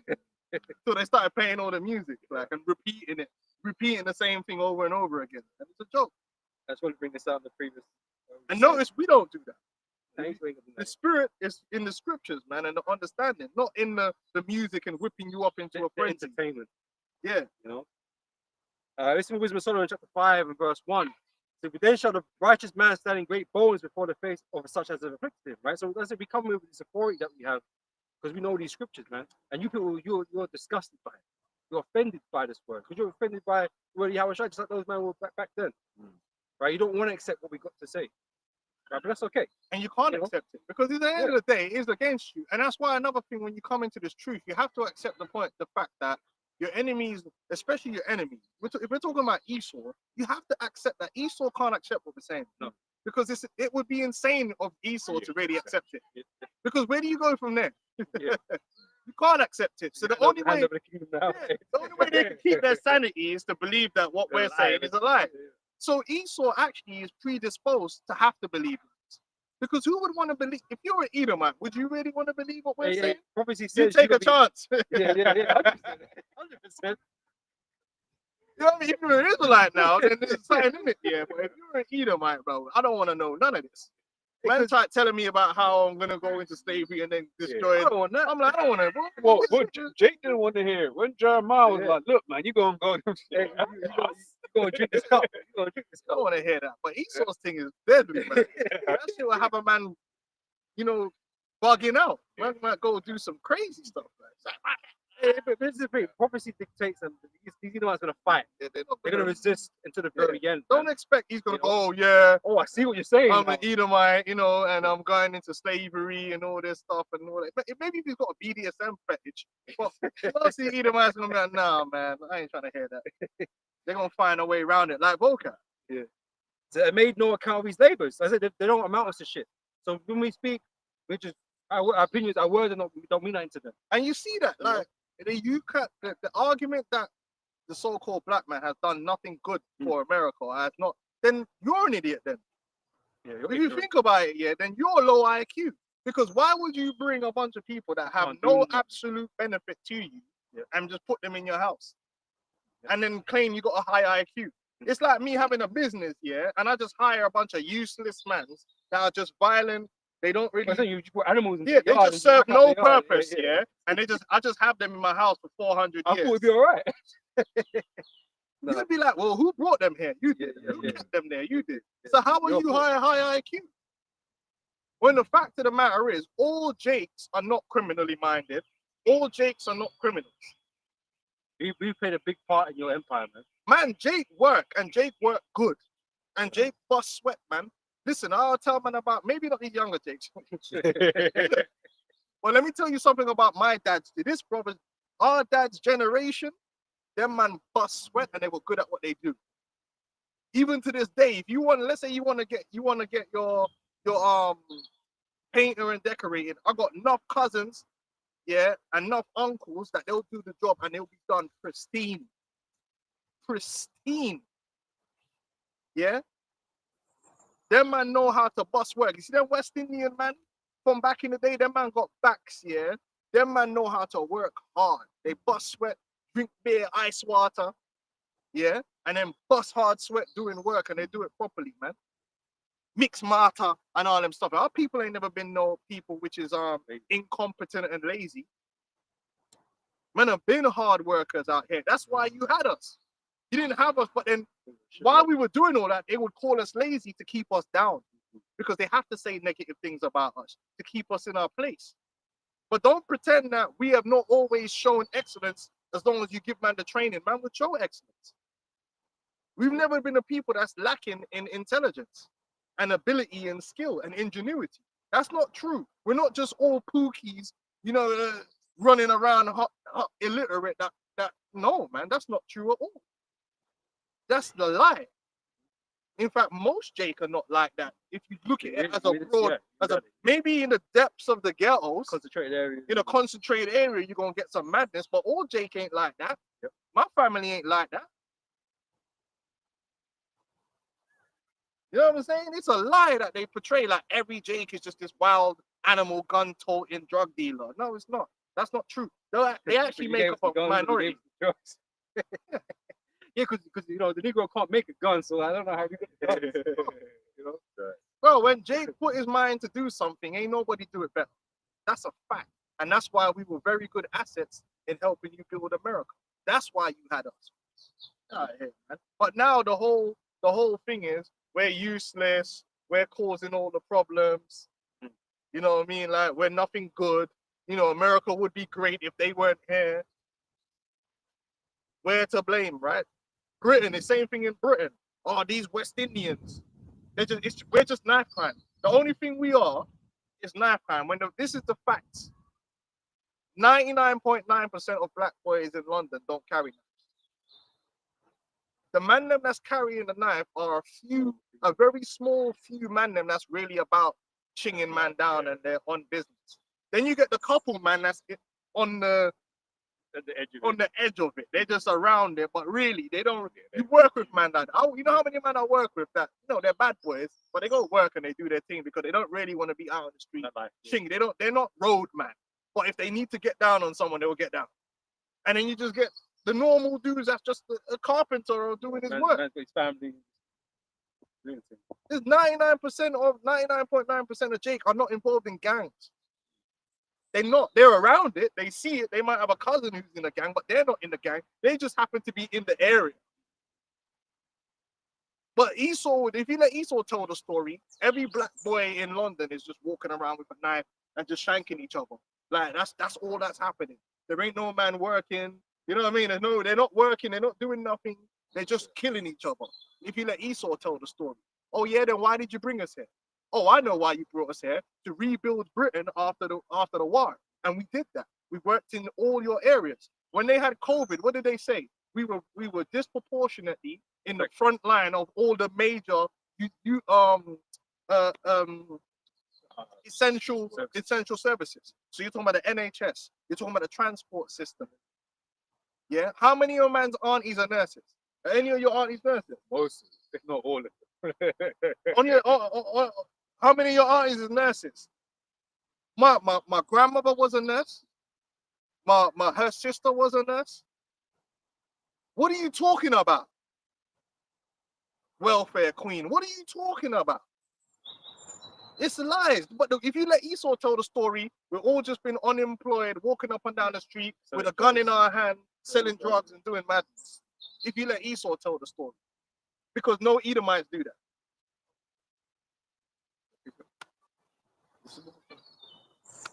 Oh man, it's insane. Then they make movies about the Cray twins and Yeah. What's the big one they love? They rate Peaky Blinders and Peaky Blinders and all this stuff. Yeah. Oh, Cillian Murphy. That's Cillian Murphy. Killing that shit. But we brought knife crime to England. Yeah, more. Yeah. The Creighton's are legends, bro. Yeah, no, they didn't do no knife crime. They were gentlemen. When there were bodies floating down the Thames, before Jake even got here, what are you talking about? Jack the Ripper and them, man. What are you talking about? London's always had crime. Every city's always had crime. It's always had an underworld. It's always had a ghetto. Go on. This is the book of Psalms 50, starting from 20. Thou sittest and speakest against thy brother. Thou slanderest thy own mother's sons. Right, there's a slander because really they go over and aboard what Jake is actually doing. They make it even bigger than it, and it is a problem, but they make it even bigger than what it actually is. There's 11 million people. There's 11 million people in London. Yeah. How many actual murders happen in terms of Jake doing gang violence a year? It's not even 100. There's 11 million people in London. So when you really break it down, the chances of actually being killed by some random is fucking Especially if you're not one of the ops. yeah. If you are not, you ain't really got no problems in London. But oh man, you know, if you're white in London, you're gonna be They be move. Look, this is what we'll tell you. There's some ends that we won't go to. That That them Edomites Edomites are is there. moving into. Bro, them Edomites moving. Bro, man didn't want to go where near Hackney when we were growing up. Man. If you Exactly. weren't from Hackney or didn't have a cousin who was on realness You weren't there, safe. you weren't safe You weren't there. safe. Then these Edomites just moved in and just walking around. Yeah, we're opening up And, coffee and, shops. and they can just walk around. And they can. Yeah, because it's the curses was thine eye shall be That's evil it. toward thy That's it. brother. Bro, Edomites are fine. Now, is there muggings and robberies that course. happen? Of course. But Just like the everywhere. chances of you really getting mugged, like the way they're moving, they're acting, is Yeah. like you take a step out the door in London, you're gonna get mugged. Exactly. But if I can add on what the elder is saying, because I was about to say that as well, is that Esau let certain of these things just happen. The proof was that there was a period of time, I think it was like in Shoreditch, where like there was hella phone muggings. But as you got more and more Edomites And they moving gonna into clamp it, down on it. all of a sudden Clamp down on the it. problem disappeared. Right? But that's because it was no, we need to make this area safe now. We want to raise up the house price. We want to, gentrify this area. But when it's just areas where Jake be at, it's not let it run through. Esau is a slanderer, man. Ass. And the thing is, if you go back into the history, it's always been that way. Esau's never had nothing positive to say about Jake, except when the only time I'd say he had something positive to say is when they wanted Jake to come to England to work. Then it was like, oh, the strong, hard-working, courageous West Indian man. When they wanted man to go fight in the World War, then as soon as the war was over, they went back to throwing bananas and racism. Yeah, that's what Sarah is. That 10 or Yeah, Sarah 12? That's what I say. These things hast thou done, and I kept silence. Thou thoughtest that I was altogether such as and one as thyself, but I will reprove thee and set them in order before thine eyes. And that's what the Lord's doing. He's setting us in order through these scriptures, through this understanding, and we're coming back into order. Even though you didn't want us to be in order. You want us to be a destroyed and dilapidated people, and that's why the crack epidemic is a perfect example of that. It's on record that the crack epidemic was facilitated by the CIA. Who went to jail for that? I'm waiting. Oh, niggas went to jail. The war on drugs. Who in the CIA went to jail for facilitating the crack epidemic? Which, when you see, people don't think about what's known as some things are, what's the word? All right. Some things statistically increase madness. So, for instance, in a home, step parents, you're like 30 times more likely to be abused the minute you have a step parent. That's a fact. It's a multiplier. That's the one. Drugs in the home increases the likelihood of being abused, and all these different things, and then it increases all the factors that means your life is going to go left. Yeah. So one thing can build on another. Compounds. Like it compounds. Like, for instance, if a woman has been abused as a child, she's more likely to have children that end up being abused because she will have a failure to protect. That's when they'll end up getting a boyfriend, and the boyfriend will come in and be doing all kind of madness. She will fail to protect those children because she doesn't have the ability to bond with children because she was abused as a child. So it's well known, if you go into social services, that if a woman has been molested as a child, then you have to keep an eye on them when they have children, because they will have a failure to protect. And these broken women attract broken people. And so some things multiply each other. Yeah. Yeah. Esau wants to act like that's the case. They know that. So that crack epidemic, you're talking about people that were from all different walks of life, not just low lives. These people were doctors, and then that crack just came in and wiped them out, but they had children. So what effect did that have on their children? That destroyed a whole generation. But guess what? The effect is not going to just be on their children, because the children now have to go out into the world, and they're having an effect on this person and that person. And it's like a virus that's going to grow, and it's going to cause a bigger and bigger problem. And then 3 generations down the line, it all goes back to here. Yeah. But it's wide. Mm-hmm. Like the great grandmother was a crackhead, and all this has happened afterward. This one's in jail. This one's in jail. Like, how many times does this guy go into jail? And it happens all the time. We know the end. Man's dad go to jail, and the son's gonna end up in jail too. It's a cycle, and that crack epidemic started a big cycle of drugs and jail within the so-called black community, which then has wider reaching ramifications. Yeah. Which leads to a lot of what we see today in the depths of the ghettos. It goes back to that era, the crack era. Well, Esau's the one that precipitated that. Even when it came to like the policing of that documentary, the 13th, showed just like how you'd have like Edomites driving into neighborhoods that they shouldn't have been in to buy the drugs and stuff like that, or to get drugs, and then they would never be arrested. It was like when you look at the arrest, I think they said it was basically both being used. I forget how they framed it, but long story short, they were basically saying the Edomites weren't getting arrested. No, of course they weren't. So then you got the jail time, which destroys you, and then when you got drugs in there like crack, you had parents selling their children for crack and because they're desperate. Well, guess what? All those same things are happening with the meth epidemic now. Yeah. Even when you go on the line in YouTube and you look up the crimes, them Edomite places that meth is all in there, nothing but heinous crimes going on. Why? Because they got the meth in there, but they're not attacking the meth as hard as how they were attacking crack. Well, now they're saying they've what do you call it? It's something that needs to be helped. But when Jake was going through it, they said what? Just say no. Yeah. Now it's a health issue. It's a national health issue because Edomites are going through it. Yeah, which they got their hand in that whole opioid, whole opioid thing with Esau again. Oh no, yeah, it's Esau, man.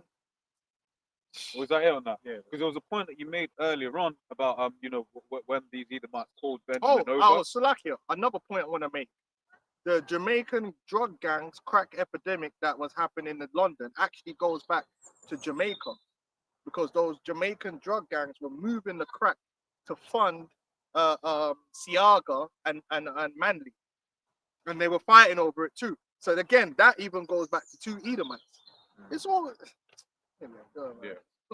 Point of the elders making before in terms of when the British called Benjamin over, right? It says Sirach 13 and from 4 it says, if thou be for his profit, he will use thee, but if thou have nothing, he will forsake thee. If thou have anything, he will live with thee. Yea, he will make thee bear and will not be sorrowful. If he have need of thee, he will deceive thee, smile upon thee, and put thee in hope. He will speak thee fair and say, what wantest thou? And he will shame thee by his meat until he have drawn thee dry twice or thrice, and at the last he will laugh thee to scorn. After, when he seeth thee, he will forsake thee and shake his head at thee. Esau's always working against us, man. Always. Always. He doesn't stop. He's relentless in doing it in that pursuit because he wants to see us destroy the people. He doesn't want to see us strong. He doesn't want to see us united and all these different types of things. No. He doesn't want us to have the truth because all these things are detriments to him. No. He doesn't want us to be edified. He's because he wasn't set up to edify us. That's what the ministry is for. He's just a whipping stick. That's what he is. He ain't got the truth. The ministry, Ephesians the 4th chapter, the ministry is what's supposed to edify our people and elevate us.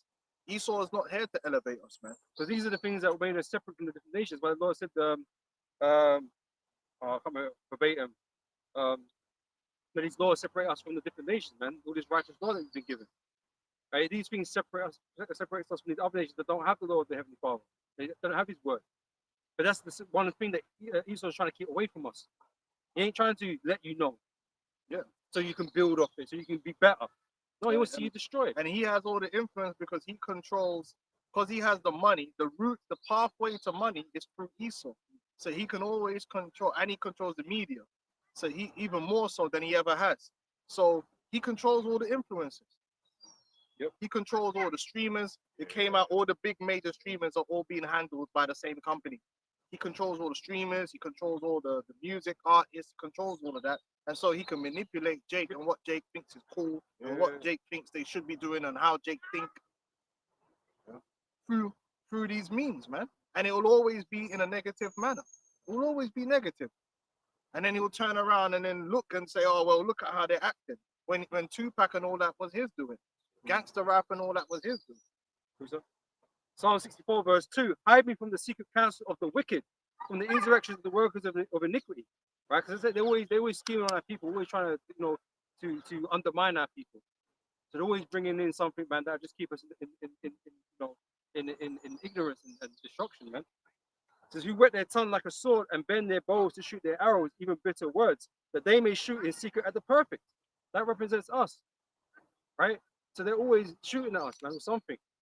Yeah, there's so many weapons they use against our people on a daily basis, man. Beginning with our children, you know, even down to, like I said, the subliminal nature of the society destroys our self-esteem and psyche. It just does. That's what, and even to this day, it's not changed. That's why bleaching still exists, because it's subliminal. The society pushes a Edomite image of beauty, Edomite image of status on you, and you gravitate to that. Because from a children pick up things, they look at things and they pick it up, and even if it's not said, it's shown. And they've done the experiments. Which child is the bad child? And that they pick the black child. Which child is the good child? The white child, the blonde hair. Why? Because the cartoons and everything that they're absorbing is leaving that impression on them. It's like Who's the smart kid? Yeah. Who's the genius? And if you don't believe you can be smart, you won't be smart. If you don't believe you can be smart, a lot of Jake, right? They go down a path that they identify with. Because when you're a child, you seek an identity. And when you find that identity, you cling on to it.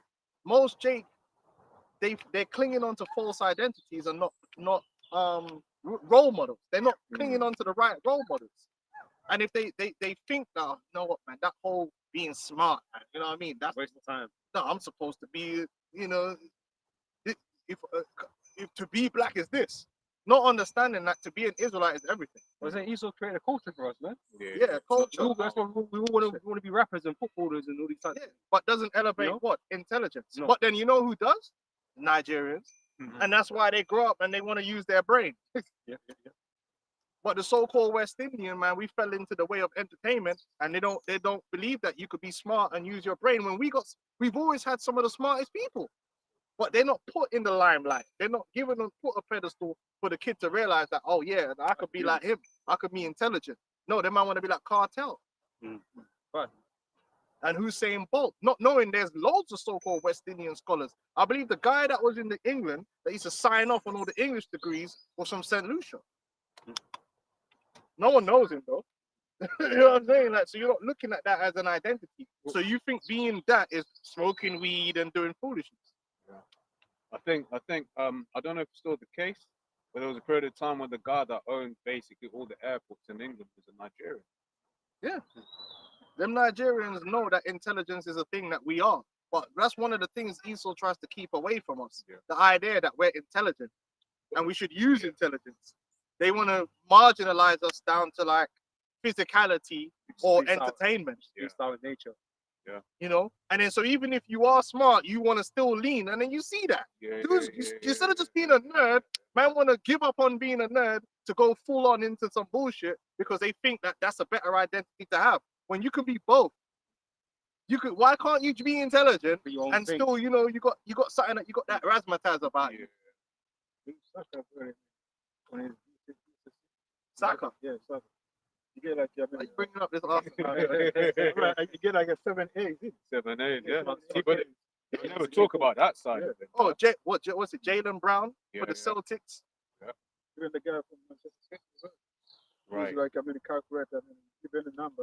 Yeah, listen, we could be everything. Why can't you be athletic and smart? Of course you can. Do you know what I'm saying? Because we are a naturally intelligent people. But from a child, if someone tells you you're dumb and you think you're dumb, you're gonna go down the path of never using your brain to the proper capacity. There's plenty of Jakes out there that could be a lot more intelligent than they are. They just haven't used their brain because they believe they don't identify with using brain. Yeah, and it's like when you do see like so-called smart Jakes on TV, they fashion them in a way where it's just like what was this guy, man? Neil deGrasse Tyson. Yeah. Like he's fashioned in a way where like Jake not gonna identify with the way he's acting. Yeah. With the way that he is. Whereas like you've got Jakes that have that edge about them that are smart. Yeah, why not? You know. But even still, if you want to be a Neil deGrasse Tyson, hey, let's stick to the Jake, man. You know, Jake is everything. yeah, we can conquer all areas, all arenas, and you should never limit yourself, marginalize yourself, man. But that's all. That's what a lot of That's it. what Esau does. He'll marginalize. Remember, there was a time when Esau would teach that you can't do this. You wouldn't be able to do that, Yeah. and that's stuck in our psyche. Oh, that's too much. That's not the kind of thing that we would do. It's a white man thing. Yeah. Oh, no, there's no such thing as what a white man thing is. We are everything because we are the sons of God. What is A white man was running in the bushes, bro, That's you know, one time. So you can't say what you can and can't do. well, we were mathematicians. Yeah. The other tribes and all that, man, they were held into the mathematics, man. So like, okay, so when that, which is why why this truth is beautiful, man, because when that veil is taken off of you and you stop idolizing Esau, you really see you don't know shit. Yeah. You'll be around him and you're listening to him Who's speak. competent? Yeah, and it's just like, what the fuck is this guy suggesting we do? I remember Whoa, you whoa. said about you when you went that place you used to work at. Yeah, And they were driving it into the ground. Yeah, and then they're basically saying like that they basically broke the machines out of incompetence. But check, we got the smartest guys in the world today, all these white men are rolling the earth, right? They have coming up with these fucking ideas, while we're struggling with the climate and all this stuff. Oh, we're gonna spray the sun, or no, spray the atmosphere, so we're gonna block out the sunlight. All these crazy ideas. You think that just sounds like a bad idea? Yeah. I even think that. I know that's a bad idea, but you're trying to say it to me like, oh, these intelligent people, though. Yeah. You can trust them. I don't trust them for shit. What did they say as well? Like get rid of all the mosquitoes, and it's immediately like, wait, Oh. there's a food chain. Yeah, ecosystem, bro. If you take any people, I don't like him either, but Exactly. you know what I mean. if you look at China, for an example, Moab, right? Moab has a whole bunch of intelligent people, right? But it's not. But these men were try farmers. hard. Yeah, but it's not even that. These men were farmers. Yeah, true. What changed in China was a system. They put a system into place where the children learn and they value the learning and they study and they do it. You could easily have the same system and we would even do better. But we don't have that system. You can easily have a system, and you know what? Like I said, you go certain places like Nigeria, they got that system. And what do they produce? Academics. Yeah, you got that hip hop school, bro. Yeah, that's what you know. Yeah, go on. But Luke 3:36, he has found out all the way of knowledge, and has given it. And has given it unto Jacob, his servant, and to Israel, his beloved. Right. Knowledge is science, if you didn't know. So we are the top, we're supposed to be the top science people, all forms, whether it's gardening or anything, everything is science. Every form of knowledge, we're supposed to be masters in that. You know, the herbs, man, nowadays, Jake don't know shit about herbs really, but the thing is here is that I can go back when I was in Montserrat, bro, man had a herb for everything. If you had a problem, man, go to your granny, and you tell your granny, yo, go on, shoot, your granny will go out in the bush, pick, come back. If people were intelligent, they knew how to do things. Yeah. It's these later generations that got exposed to too much TV and all that, and all the syndrome, and then just end up wasting their life, man, and wasting their brain, smoking weed and playing games. That media, man, is a hell of a tool of witchcraft. Because you're being, that's why, for instance, people from like, what is it, Ghana, for instance, they be hating like places in the Accra now because a lot of that Western Americanism is being exported there. Yeah. And then it's now almost like, wait, Dad, like, what is this? It's a virus that's being imported. It is a virus. Slackness. Yeah. You need slack people that don't learn, and then they're easier to control and fool and manipulate. So this is something that's being encouraged in the world right now. But he's sort of doing away with all the jobs, and he's going to put you on some AI doing everything. You know what I mean? So don't worry, just sit back. We'll pay you money in this, but that makes you super dependent. Makes you useless. Your phone will do everything for you. Yeah, you're useless, man. You can't contribute to nothing in the world, society, or nothing. You know, everything else is doing the job for you. Yep. You know, but that means you become wholly dependent on the system that they're running, which means that's it. You're prey. You know. Yeah. Yep, that's it. I just want to come back in Psalm 4 and so. It says, who wet their tongue like a sword and bend their bows to shoot their arrows, even bitter words, that they may shoot in secret at the perfect. Suddenly they shoot him and fear not. They don't. Hey, we're the Lord's children, man, and He still don't give a damn. He don't fear the Most High, right? He don't believe He- They're he does- setting you Jakes up, man. You see, they put that big giant statue of that black woman in New York, and that's just gaslighting. The purpose of putting that big statue of the big black woman, it's not only is it no black person asked for that. Yeah. Listen, this is what we do know. No black person said, you know what I would really like, yeah? I would like a statue of a big Shirley in the, no, that is set up Last specifically to gaslight the Edomites so they could be like, look, see, look, this is ridiculous. Just like the George Floyd. Yeah. Ain't nobody want to know statue of George Floyd, man. In a wine beater. No, that was put there to stick it in the face of the Edomites to make them even more angry. Now, see, think about how many Jakes have or more worthy of a statue than these characters, bro. You know what I mean? Yeah. They don't get none of that. Bro. Exactly. How many doctors or whatever, they just put some random. So like even if New York, that's a so-called Democrat city, right? If they wanted to put a black one, why did they put Kamala? She was almost the president. Oh man. No, but They would have been hating that even worse, bro. But Oh, surely, A lot of that stuff, a lot of your stuff you see going on is gaslighting, man. Because Esau setting our people up, man, to be prey to these Edomites, man. Because the Edomites are getting vexed, and like I said, the more Trump is doing what he's doing, they can't blame Trump. So they're not going to, because Trump's trying to save them. So they're going to blame you. They're going to put you out there as the one that's violent, that's unreasonable. They're going to have Jake doing unreasonable things. Like even this Jake that ran over this random cop, which if that even what happened. Yeah. And then it's like, wait, hold on. So your son was out flipping carjacking people and he got shot while he was carjacking, and then you just found the next available police officer and ran him over. So this guy's unhinged. This is unreasonable. Like, this is insane behavior. And then that ends up being the poster child and the poster boy for black resistance. You're like, how? Why don't you go down to a Planned Parenthood and shut that down? For all the things man could be fighting for, now they put this guy up as like the hero. He's a hero? No, this is just the unhinged brer that couldn't teach his son to not carjack people. Why is it always like when it comes to Jake rebelling, some criminal has to be at the forefront of that? Not the prophets. Some criminal, like, why are we on the side of his side? This is probably carjacking other Jakes. What's going on, man? And people don't see that this stuff is set up. Because now Jake look unreasonable. It looks like these people are just a bunch of criminals and all their heroes are criminals and they're unreasonable. Because man just went and ran over some random cop. The thing is, though, the comments under them posts, you don't even know if they're real. Exactly. Because that's people do that. Like they'll look. Or Okay, to get the ball rolling. get the They'll ball have the rolling, fake right. comments and then to get the ball rolling. yeah. Just like the whole situation with the Medcap thing, with the stabbing in the tent. And men are making a big deal about that. Like, how come there's nothing's going viral with a Jake doing something positive and being a champion for that?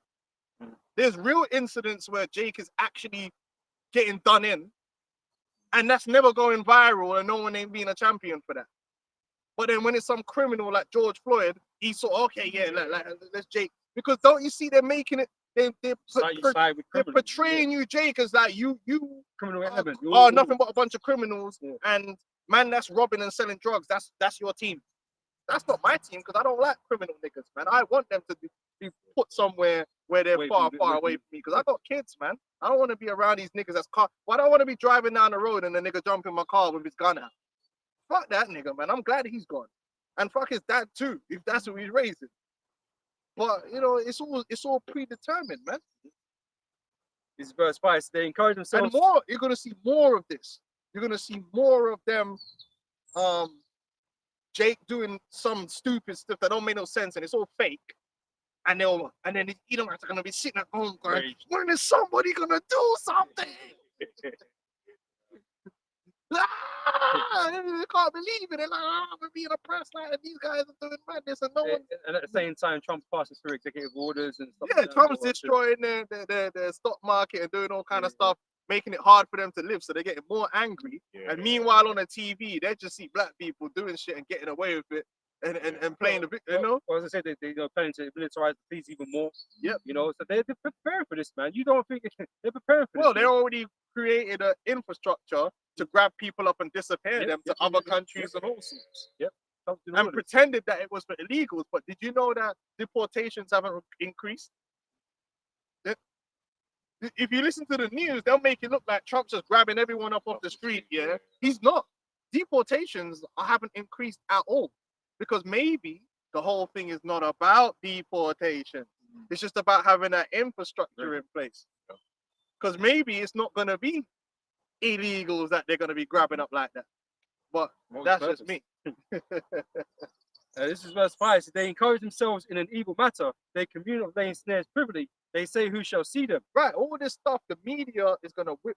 They're going to continue to whip these Edomites up into a frenzy using the viral, because the whole going viral thing is very easy to create an incident and make it go viral. They're going to start, you're going to see more things of white people getting killed.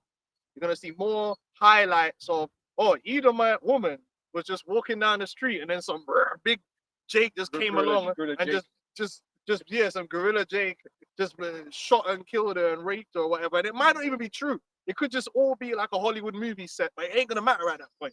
And these Edomites, see, They're flames. they're gonna be, oh, see, he killed Becky. You know what I mean? And it's like, oh, you know, you know what's proof of that? when is somebody gonna do something? Allegedly, what was the guy from Taken? Neil Neeson. Liam Neeson. Remember what he said? He's a so-called Jake or something like that. Basically got like abused or And he was something like walking down the street looking for that. any black man. person to Yeah. attack. Look, look, the more you put it out there, and then guess what? When what you're gonna see happening is then once they start doing these things where black people are doing things to these Edomites, they're gonna have it where Edomites are gonna do stuff to them. But guess what?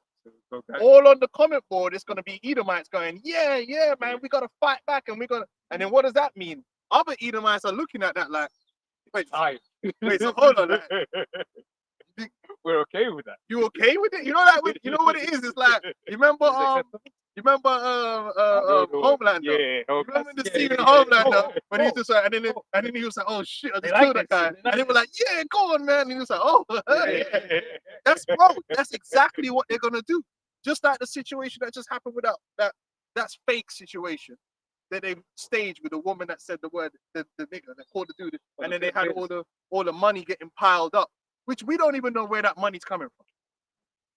Yeah, you don't know how many actual people donated to this woman, but it said that it's Edom. Yeah. Think of it. You don't know how it got to 600 grand. Because the Edomites are down bad. So we don't know who's actually giving, because people could support you, but to give money is another thing. Yeah. It could be only half of that money actually came from real people and the other half CIA. Seed money. Yeah? Seed money, yeah? But anyway, they're defending her because why? She said the word nigger. Then you know you had the other Edomite woman that went on Piers Morgan and saying that, and then she's getting defended. It was free speech. So what does that do to the average Edomite? Now there's like, hold on, wait. I can say it now. Because now it feels like I've got protection people behind me now. Safety in numbers. Safety in numbers. But if I can say, the thing is, they never stop saying. That's the problem that Jake have. They have this. They have this idea. I said it in my mind. Jake has this idea that Esau ever stopped saying it. Proves. I remember one guy I used to went to school with.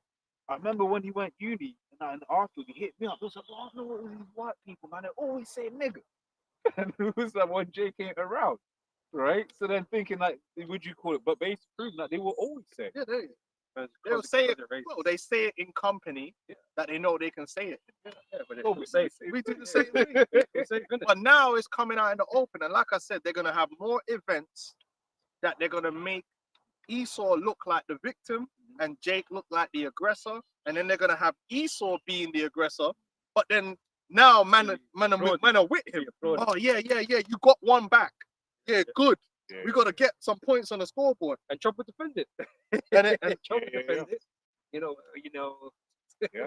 Wait, the other day, didn't he basically, I forget which constitution, but he basically with the whole thing about potentially deporting not just illegals but citizens. That he was asked, but what about? I forgot what about the constitution. Well, I don't know. Yeah. You're the lawyer. And then it's true. And then guess what? the right is supposed to be so pro-constitution. They'd be like, hold on, wait. But this is why you got the left-right paradigm.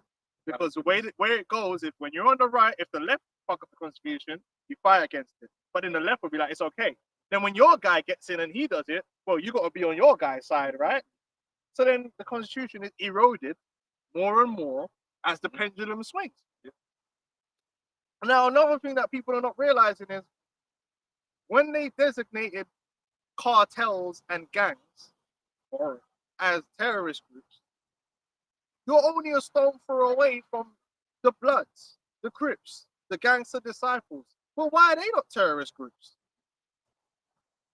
So That's domestic. people don't realize you have foreign terrorist groups and you have domestic terrorist groups. Well, if a foreign gang that's doing nothing but selling drugs and committing violence can be determined to be a terrorist organization and dealt with in such a like manner, then what's the difference between the Mexican cartel and the fucking Gangster Disciples? They're literally in the same business, doing the same things, and people are not clocking it. That they're setting up and preparing where there's these laws that they're using against, because they said the guy was MS-13 and he went MS-13, but that you could do that for any nigga. Oh, that nigga wearing red. He got a red hat on. Yeah. Well, He a look, gang member. Yeah. He a gang member. Look. Oh, he's throwing up gang signs. Because Jake just throw up gang signs anyway. Like, oh, he's throwing up gang signs. Like, this is a gang It's member. a criminal element. He's a criminal element. Oh, he wearing a bandana. He's a gang He's member. an associate. Wait, we don't know. Oh, he listening to 50 Cent. He's a gang member. Yeah. He's listening to gang paraphernalia. Yeah.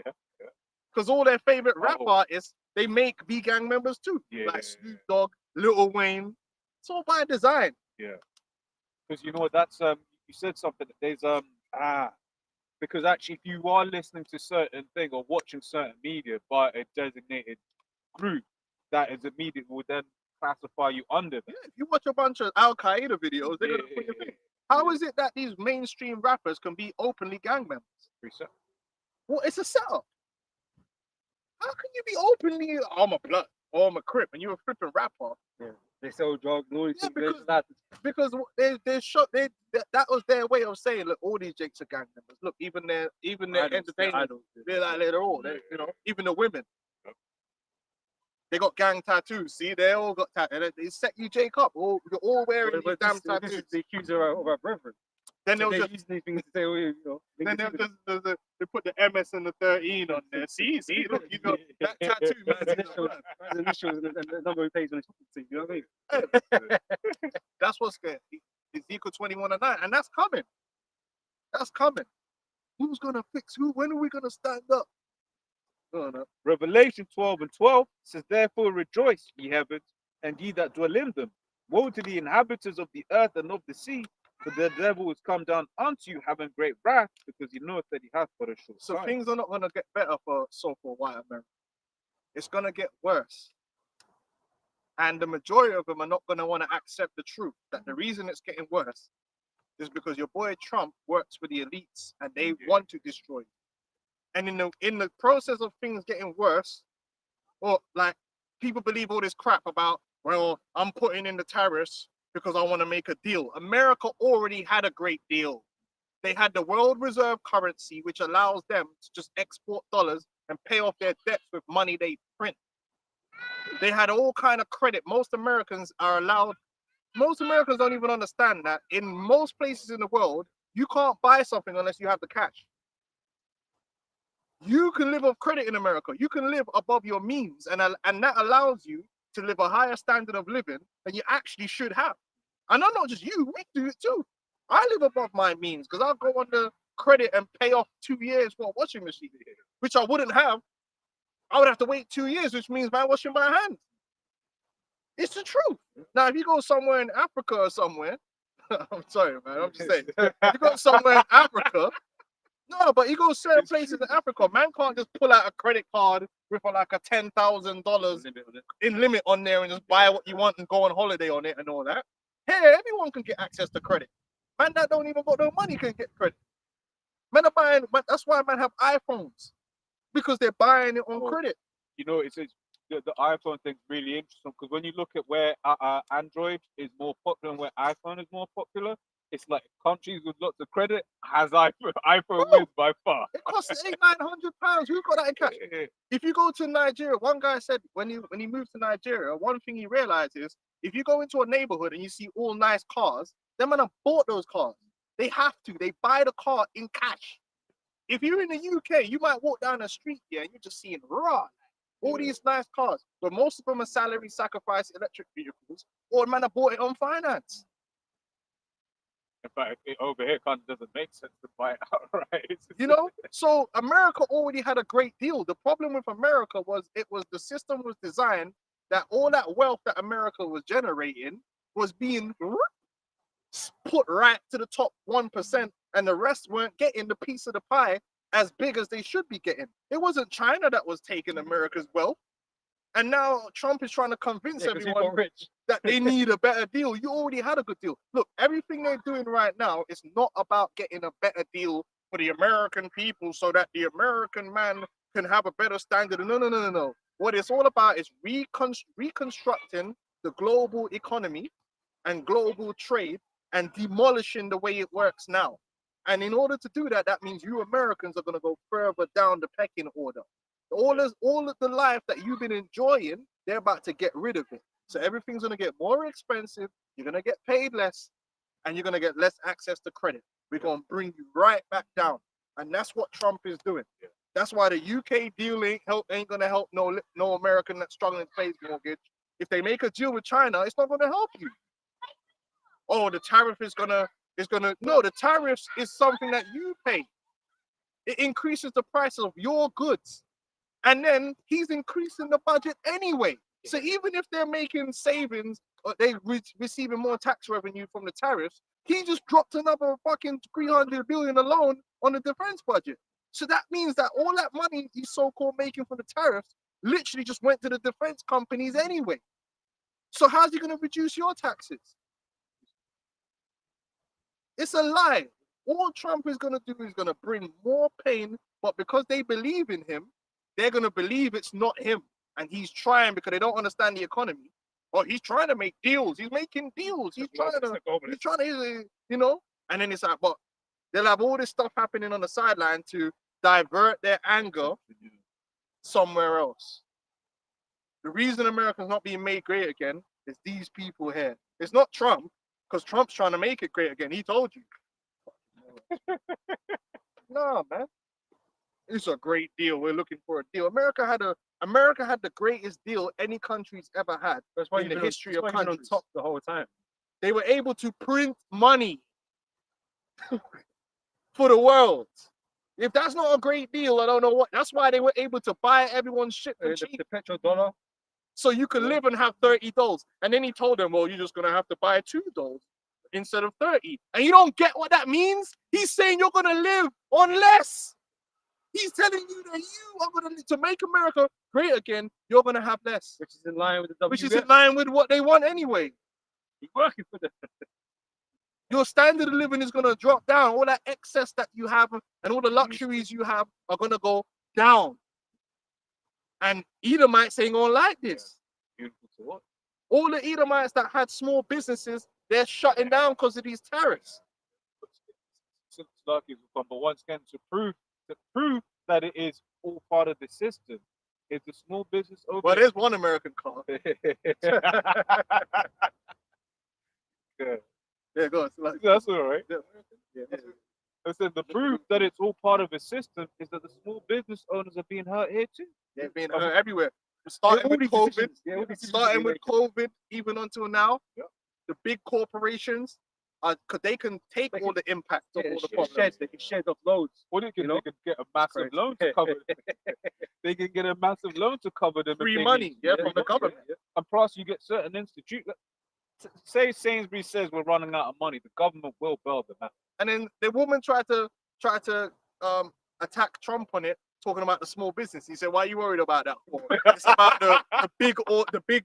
I'm like, bro, see, but you got to understand that the small businesses is what shares the wealth. That's the difference. The middle class are people that have small businesses, and if you're getting rid of the small businesses, You're getting rid of the middle class.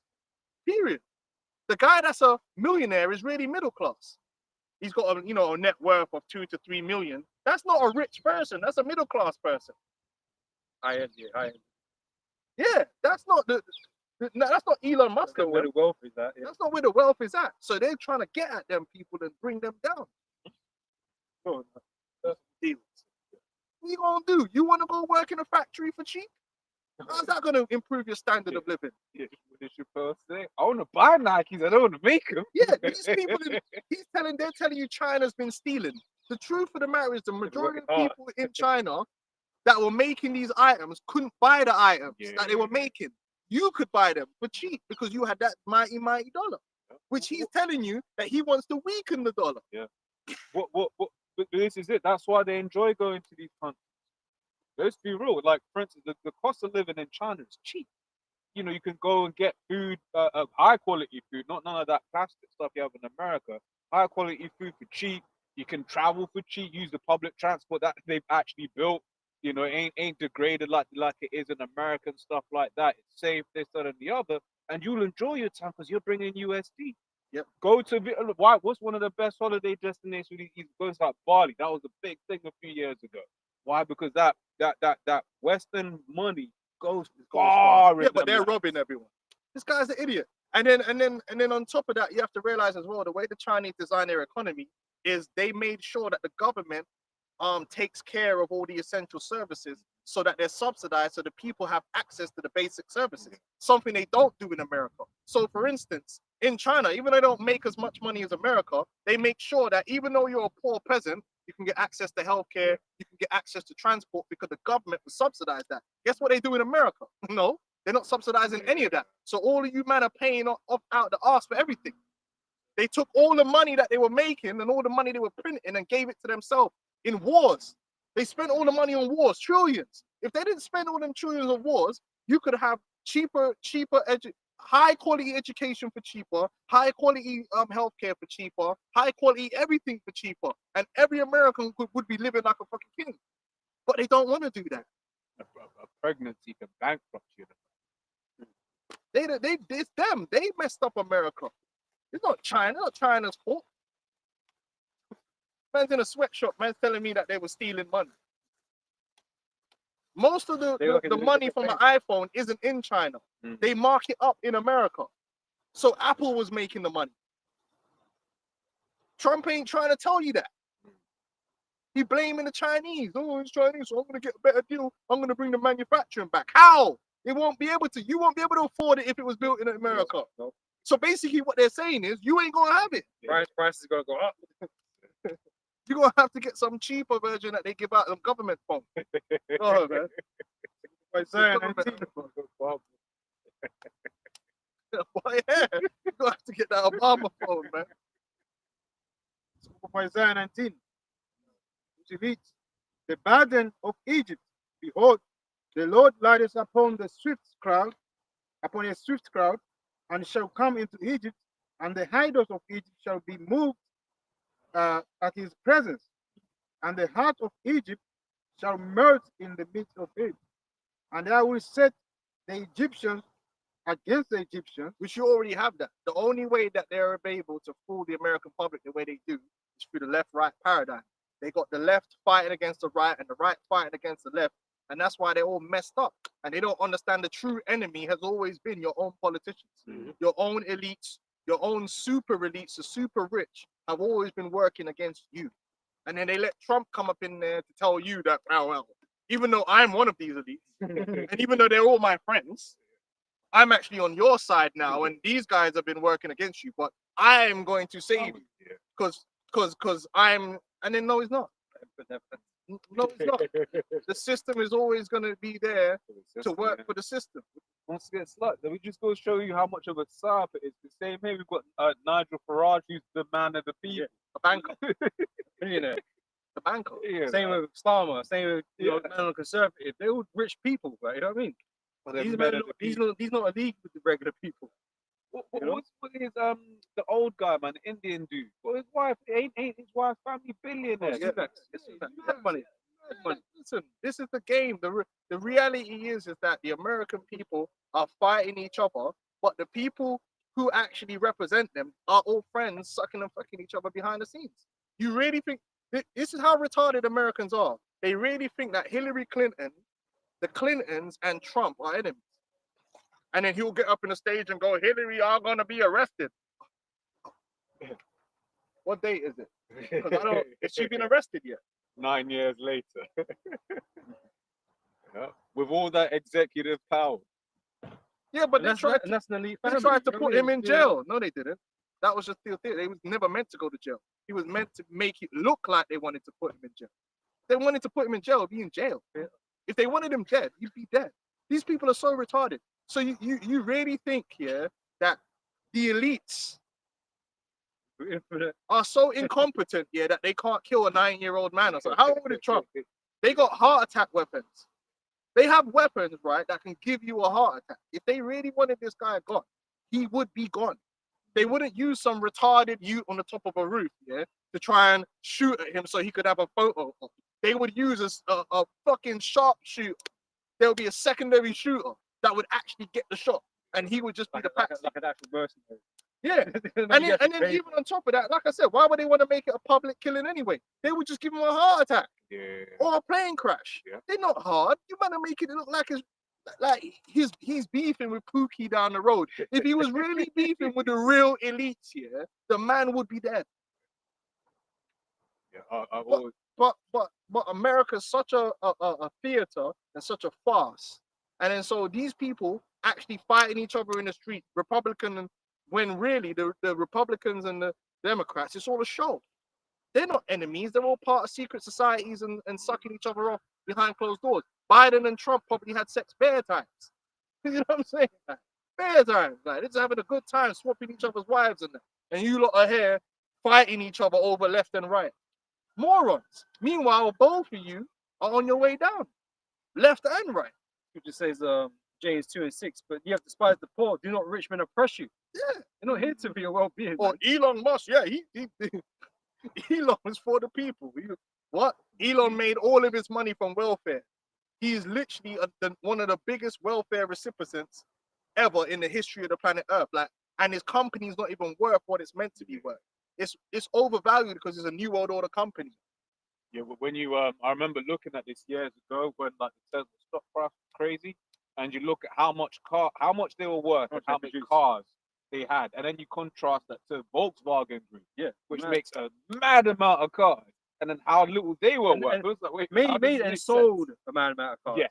Yeah. But Teslas, you know, they don't sell that many Teslas compared to these other car companies. Yeah. But somehow they got mad money way above And he them. just became the richest man in the world. Like, and Yeah. then the richest man in the world's on your side. Yeah. These people are retarded. You have to be retarded. There's no other explanation for it. No, Bill Gates, he's the evil billionaire. So you got the guys on the left, yeah, they'll be like, Elon Musk, he's the evil billionaire, and Bill Gates, he's the good billionaire. And then the guys on the other side will be like, no, Bill Gates is the evil billionaire. And these people are like, bro, these men are so stupid. No, they're all evil. They're all on the same team. And they all get richer, and you get poorer, regardless of what happens. Yep. It's a game. So Isaiah 60 speaks about gross darkness to people. Bro, these people are retarded, and American politics is the worst. It's the most fear-driven, even more than the UK. Your election campaign is WWE. You're rolling out all kind of celebrities and having a concert.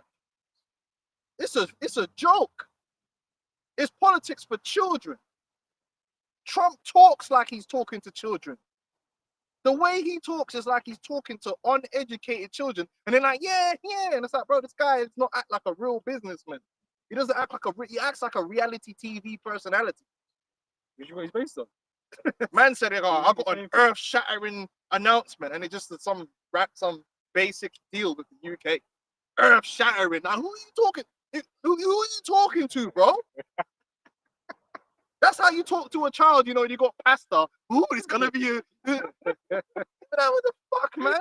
Talk to me like I'm an adult. What do you mean earth-shattering? And then it just ended up being some basic deal with the UK. Earth-shattering deal. They gotta buy our beef.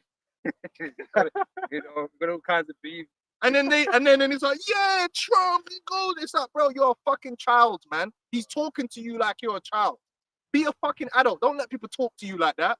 How was it earth shattering? The man's going on like he made a deal with fucking the Martians or something. Like that. What was earth shattering about it? It was some basic deal. Tremendous is his favorite word. Tremendous. You're just Tremendous. playing with words and sensationalizing shit. Like your children. Adults shouldn't. Anytime someone's talking to you in such sensational terms, it means they're manipulating you. It's a car salesman type shit. This is a supercar. Nah, blood, it's a Nissan. What are we doing here? Like, stop, don't talk to me like I'm an idiot. No, it's a super califragilisticexpialidocious car. It's a tremendous car. Like, bro, don't talk to me like I'm a dickhead. Whatever you want. It's just a car. Like, can we talk about what's going on? If someone was doing that to you, you'd be patronized. What the hell is this guy talking about? You're an adult? America's fucked, man. 100%. Yeah, that's all it is. It's sensationalism, and he'll say things on purpose that will upset the other side. Like he'll constantly mention Biden for no reason. Yeah, no one could have done it. No one could have done it. Only me. Only me. I'm the only one they would have made this deal with. Bro, man, they've been making deals for like hundreds of years. Like, what was special about what you did? You didn't even make the deal. You're not the negotiator. You have a team. But Biden, why are you talking about Biden for? He's gone. Yeah. Because you need to talk about Biden to keep that us versus them, me versus him bullshit going. Without that, people would just see through it. Like, this is bullshit. Go on now. And I will It's say, gonna be the best ever. You're gonna be so rich, bro. It reminds me of America with Montserrat. There was a political party and their slogan was "Plenty, Love, and Money," and I'll never forget it. And I'm like, yeah, that's so simplistic, man. But Jake voted though, because like, who ain't gonna vote for plenty, love, and money? I'm like, what the fuck is this shit? We gotta be in reality, bro. You treating man like a real idiot. Plenty, love, and money. Oh yeah. I want some of that. Man said, when we get these deals done, you're gonna have so much money, you won't know what to do with it. We're gonna find that. We're gonna find that because they don't. That's the trajectory of Bro, America if right now. someone said that to you, you'd be like, this is some. What did you just say? He didn't just say you'd be better off or your standard of living is gonna. He said you're gonna have so much money that you won't know what to do with it. Bro, Really? So Maybe- man's maybe- done living bro. under a bridge. bro, Like, bro, maybe it's just us though. Maybe we're being pessimistic. Maybe it's we just, just it's just across the board. All Americans gonna have so much money. You're like, in what world how does that even? That's really like Scrooge McDuck. Everyone's just you're a billionaire. You're a billionaire. You're like, what are we doing here? Who was you talking to when you? And they're like, yeah, you heard what he said. We're gonna have so much money, we're not gonna know what to do with it. My goodness, man. My goodness, bro. I heard that. I'm like, It's good to say the simple believer every word. simple. But these are the high IQ individuals. No one that talks like that is righteous. All right, that's a snake oil salesman. You're gonna be so healthy, you'll live forever. You know what I mean? That's the thing. You drink this, you'll never die. What the fuck is going on here, man? Anyway, go on, man. That is insane. America's an insane place. But we used to have Boris Johnson, so Trump's kind of Isaiah 19:2. same character. Yeah. And I will set the Egyptians against the Egyptians, and they shall fight everyone against his brother, and everyone against his neighbor, seat against seat. And that's another thing they're doing. They're low key maneuvering Americans to make them certain type of people live in certain states. Right? So that's why they want certain states to have certain that's why they did the whole thing with the abortion thing. So it's like certain states can have it be illegal, some states have it be illegal. What that does is it ideologically, if you're with one thing, you'll move to this state, and if you're so it's putting people in little pigeonholes, right? And then another thing they're doing is with the Section 8.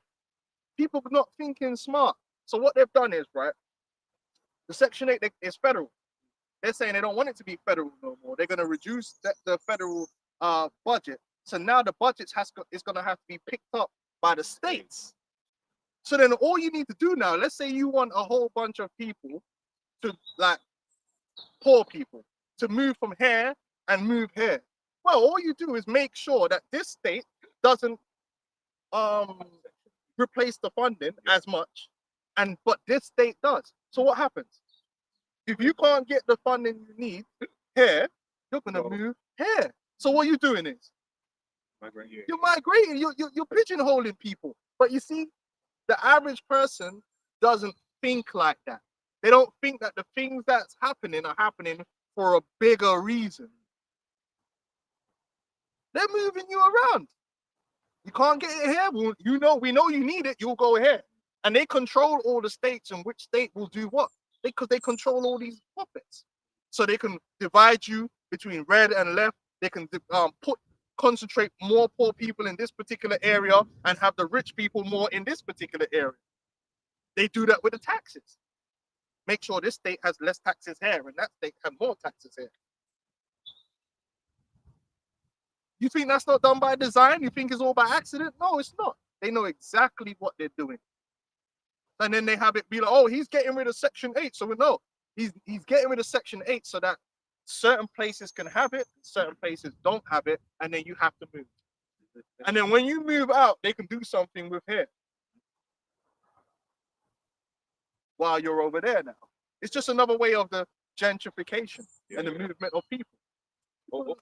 Also helps. So it's basically what they call it corralling. Like for instance, when you put everyone into like a little like a thing, so you can control it easier. Yeah. Like you do like with sheep. That's exactly what they're doing, but they're using an economic means to do that. They're using an economic tool to shepherd people. But most people can't see it because, again, the media is not going to explain that to you. They're just going to focus on, Trump is trying to do this, and then they get caught up in all the fighting instead of looking at what is the actual end result of what they're doing and why are they doing it. That's the way I think. I don't think about the theater, the fighting backward and forward. I think about what is the purpose of this? What's the ulterior motive? If I was a planner, a social engineer, what would be the result of something like this? Because I read the small print. The small print is the states now have to pick it up. Some states might bankrupt themselves doing that. You see what I'm saying? That's why the Bible tells you that the serpent was more subtle than any beast of the field. You gotta be as wise as serpents and harmless as doves, man. You gotta know that there's a lot of shit they do. That's why if I say something, Hosea 4 and 6, my people are destroyed for lack of knowledge. Yep. But I think about that in like cases like this because Esau, you need to know Esau's the devil. You don't know Esau's the devil. Yeah, you ain't gonna see it. You ain't gonna see it. So then when we're saying that actually no, he's doing it for your hurt, sideways, man. like exactly. You're not looking at it sideways. You're not looking at it like there's an ulterior negative motive in this particular instance. You're just looking at it as like, oh, okay, I'm just gonna have to move to this state. Yep. That's exactly what they wanted. That was the purpose of it in the first place. That's absolutely the purpose of it. And they're gonna do more things like that, where it's gonna be favorable for you to leave and go over there. But that's where they want you. And your kind. They put you all in that little spot right there. And just carpet. Just a quick one before you carry on. That 2 Corinthians chapter 2 verse 11 says, "Lest Satan should get an advantage of us, for we are not ignorant of his devices." His plans, his craftiness. Esau, when you take everything at face value, you'll never know what the overall plan is. Especially if you listen to the politicians and their bullshit. Then you'll never know. Man put 145% tariff and everyone's talking about art of the deal like a parrot. He didn't even write that book. He didn't write that book. The art of the deal wasn't written by Donald Trump.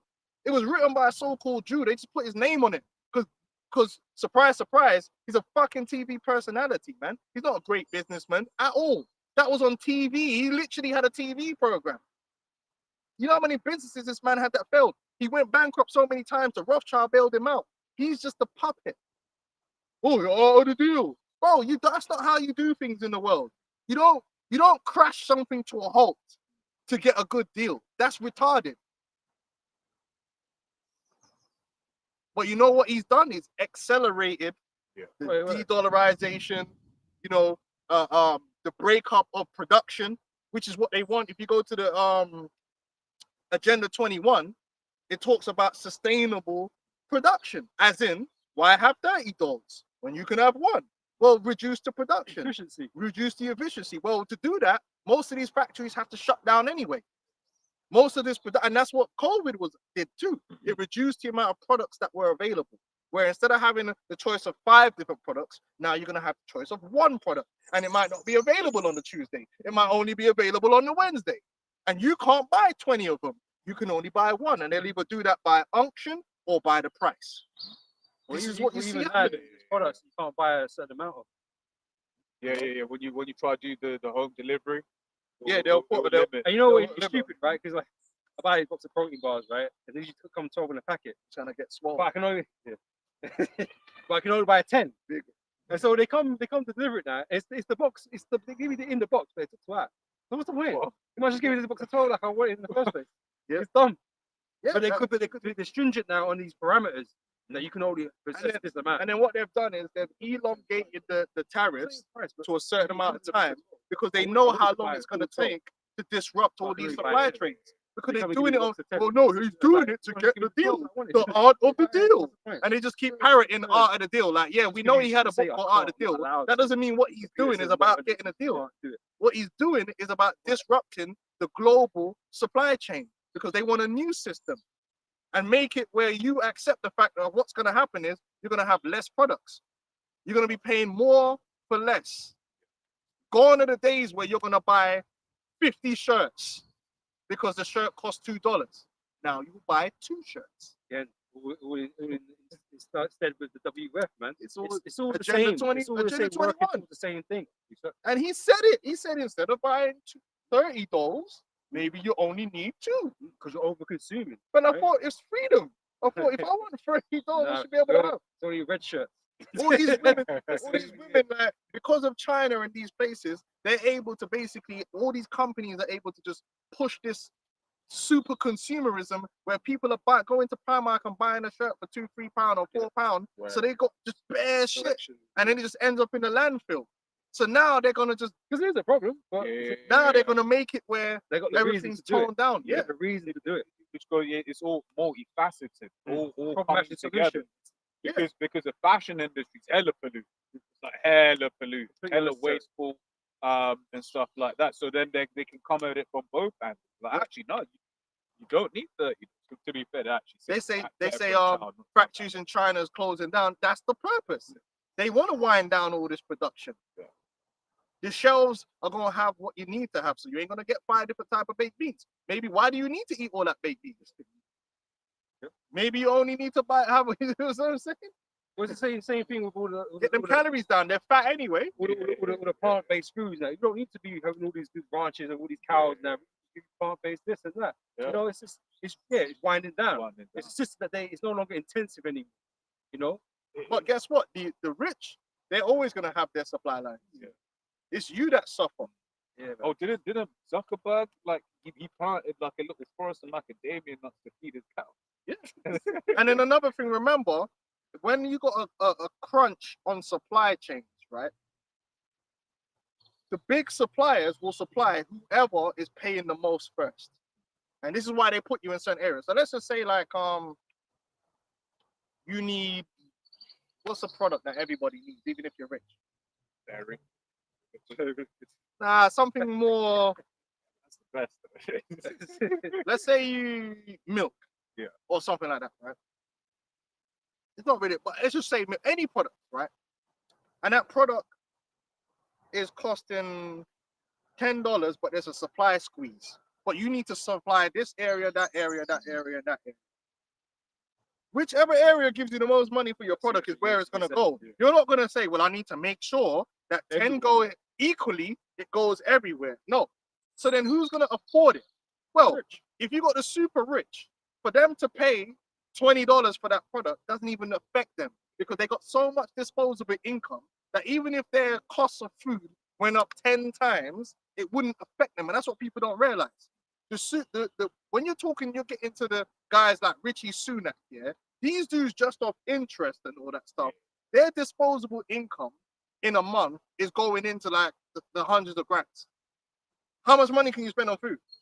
That's why they're constantly buying and investing in things. Whereas your disposable income is like $100, $200.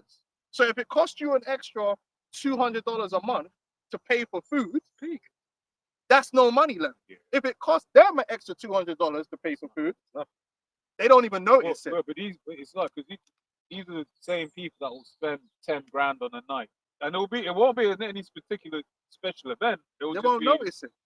So this is why when you're increasing the prices of essential goods, which is what's going to happen, it disproportionately affects the people who have the lower incomes and the less disposable income. It doesn't affect the super rich as much. And that's what you're going to see happening, man. More and more. And that's the same thing you mentioned it before. I think World War I, right? Before all the rationing system came into play, those who could only get the items were the rich. Because things got expensive, right? Yeah. And then the government had to step in to kind of normalize, Which eventually is what they're going to do. They're going to have a rationing system in order to help normal people get the things that they need, because things are going to get too expensive. And more of your money is going to be spent on food and the basic things. And there's going to be less money for luxury items that you men are buying. lots of people gonna have to start selling stuff.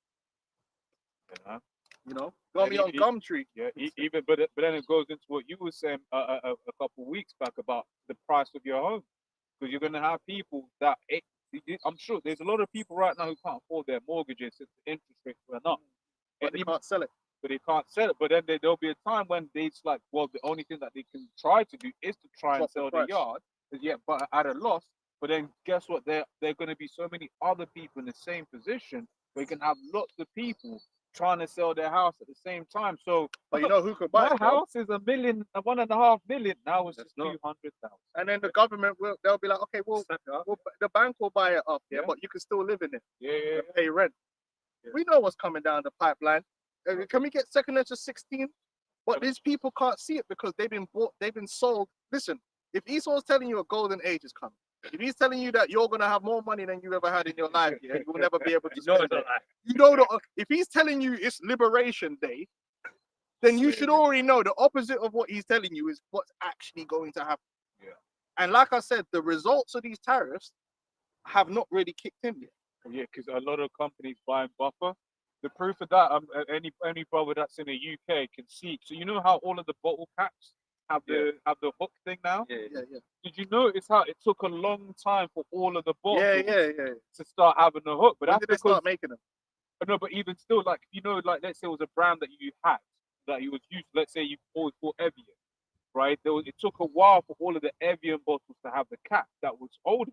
That's because a lot of it was backstock that was already made. Yeah. So imagine like that would have been made at a certain price and stuff like that. So you were still like buying the old stock. Yeah. Same with these tariffs. People are looking, well, the shelves are still full, but that's the backstock. Yeah. You haven't seen what's about to come. It's coming short. Yeah. So start kicking it. And then the one guy was breaking it down how you're thinking the tariff only works once, but it doesn't. Because he was saying, like, for instance, in Nvidia, they'll like they'll import the product, there's a tariff on it. Then they send it back over. Right. So then there's a tariff on the end, and then it comes back again. Right. So you could there's a product can end up having where tariffs have been placed on it 4 or 5 times before it even gets to the end of sale. That's crazy, because the way the world works is something could be raw materials could be brought in here, then that thing could be sent somewhere else to add another thing to it because it's cheaper to do that, and then brought back here. And that's how you're able to buy that product for the price where you can afford to buy it. So these tariffs actually multiply on themselves. It's not just once. It's at all stages of the supply. It can happen because things go backward and forth. Bro, it's peak high. Grab this real quick. It's Ecclesiastes 12:3. It says, in the day when the keepers of the house shall tremble, and the strong men shall bow themselves, and the grinders cease because they are few. And those that look out the windows be darkened.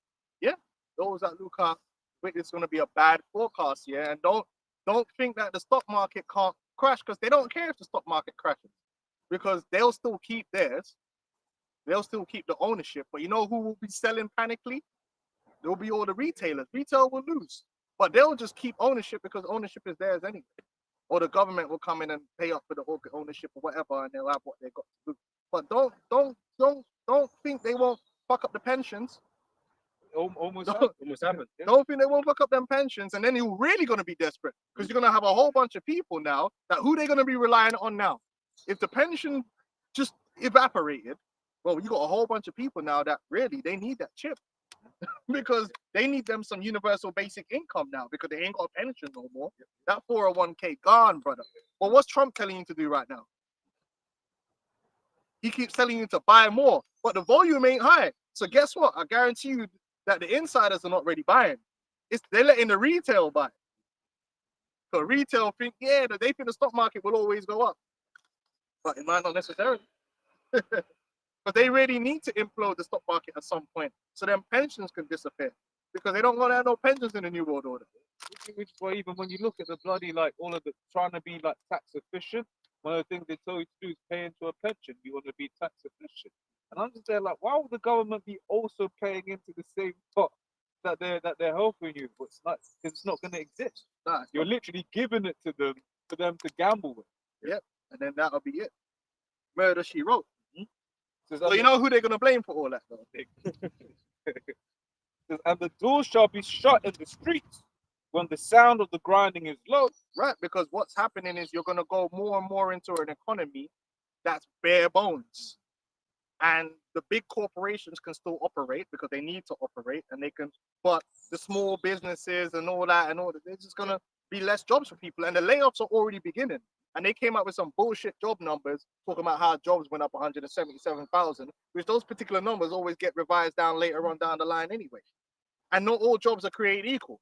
Because if you're in an economy, if a man's losing a 100k job and ends up getting a 20k job or a 0-hour contract job, that still counts as a job.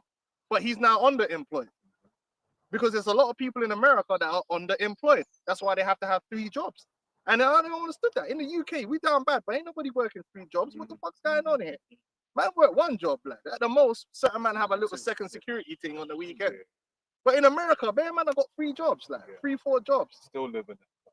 What's going on? Like, why are you gonna have 3 jobs? Can't you get 1 job that just pays you like half decent?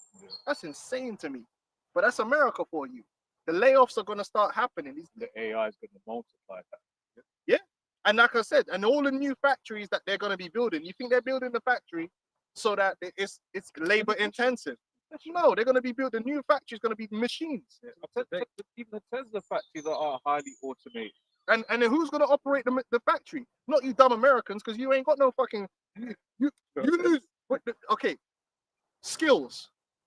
If you're working in Macy's, right, and you lose your job in Macy's, right, how does that make you now qualified to then go and flipping operate machinery, code in a damn flipping factory with high-tech equipment? No, it doesn't. I'm sorry to break it to you, but the problem has always been what they call re-education. It's like when you shut down the mines. When they shut down the mines, Still not still not recovered. how of them man were like, well, what do I do? They were like, oh, you could reskill. Bro, man's 50. What the hell is he gonna learn now at 50? Yeah. You just spent the last 30 years and all you know is the intricacies of mining. Yeah. When I was at the dairy, they were shutting down the dairy. They're starting to replace robots in the dairy. If you got paid 40 grand a year to push milk around, where do you go from there? Oh no, they got coding jobs available. But how the fuck are you gonna become a coder when you've been pushing milk for the last 20 years? And now all of a sudden you're gonna learn how to code. And then remember to the fact here that you got to pay for that course. Yeah. I mean, sometimes they do little reskilling thing, but usually they reskill you to something that people are already doing. Yeah. So now you're going to drive the wages down in that industry anyway. Yeah. When Doge fired all those public servants from the federal government, they went right into the private sector and dropped all your wages. People are not thinking about what's going on. That happened when the big tech witnessed it. Big tech, when big tech fired all them people, bro, all of that, like Google, Amazon. I mean, they went all into the market, and then now it's like, wait, that's oversaturated. That's oversaturated, and then it's, the average man's like, look, I can't compete. Yeah, with you're gonna have a guy who used to be for this big company. Now he's applying for your unskilled job because the skill that he has, there's no jobs for it because they just fired a whole bunch of people. So now you're all trying to get security jobs. You're all trying to get little customer service jobs, but they're getting fired. Yeah. But then now they can make sure that they don't give you a living wage because there's so many people applying. That's why in London, as soon as a job comes up for transport, Fred, about 500,000 people, and they all got degrees and all shit. Yeah. They're architects and shit, and they're applying for a damn flipping revenue job and shit. Yeah. Don't people see what's happening? What do you call it? It's like there was a few times I remember speaking to like coffee shop workers, and these look, they had master's degrees. Yeah, it's like that. A lot of people that's working low level jobs, they got skills, but their skills are not required anymore. So how much more say Trump is telling you I'm gonna bring back the manufacturing. Okay, they build a manufacturing, they need an engineer. You're not an engineer, brother. Yeah. You know where the engineer is gonna come from? China. The guy that already has that skill, he's gonna move to America on a H1B1 visa and do the job. Because he already knows how to operate those machinery, because he wasn't sitting around on his backside watching TikTok and doing madness. But you got these guys saying, yeah, Trump's gonna bring back, bro, can you do a job in that factory, bro? When you apply for that job, what is your qualifications to work with this high-tech machinery? No. So you know what they're gonna have to do? What did Elon do? He brought in a bunch of when he was doing Twitter, he brought in a bunch of Indian coders. What are they doing in the UK right now? Oh yeah. So meanwhile, you got these youths running up and down the street of London. They don't want to learn nothing. They just want to be cool on TikTok. They're not learning how to do any of the high-tech jobs. You know who is learning how to do the high-tech jobs? The man in India. Yeah. And once again, for them, earning, let's say, well, it depends where you work, but let's say the average in London for a tech job, this is a random number, say 50, right? 30K in India is a lot of money. Yeah. So guess what? That's just done. That's brought that all the way down.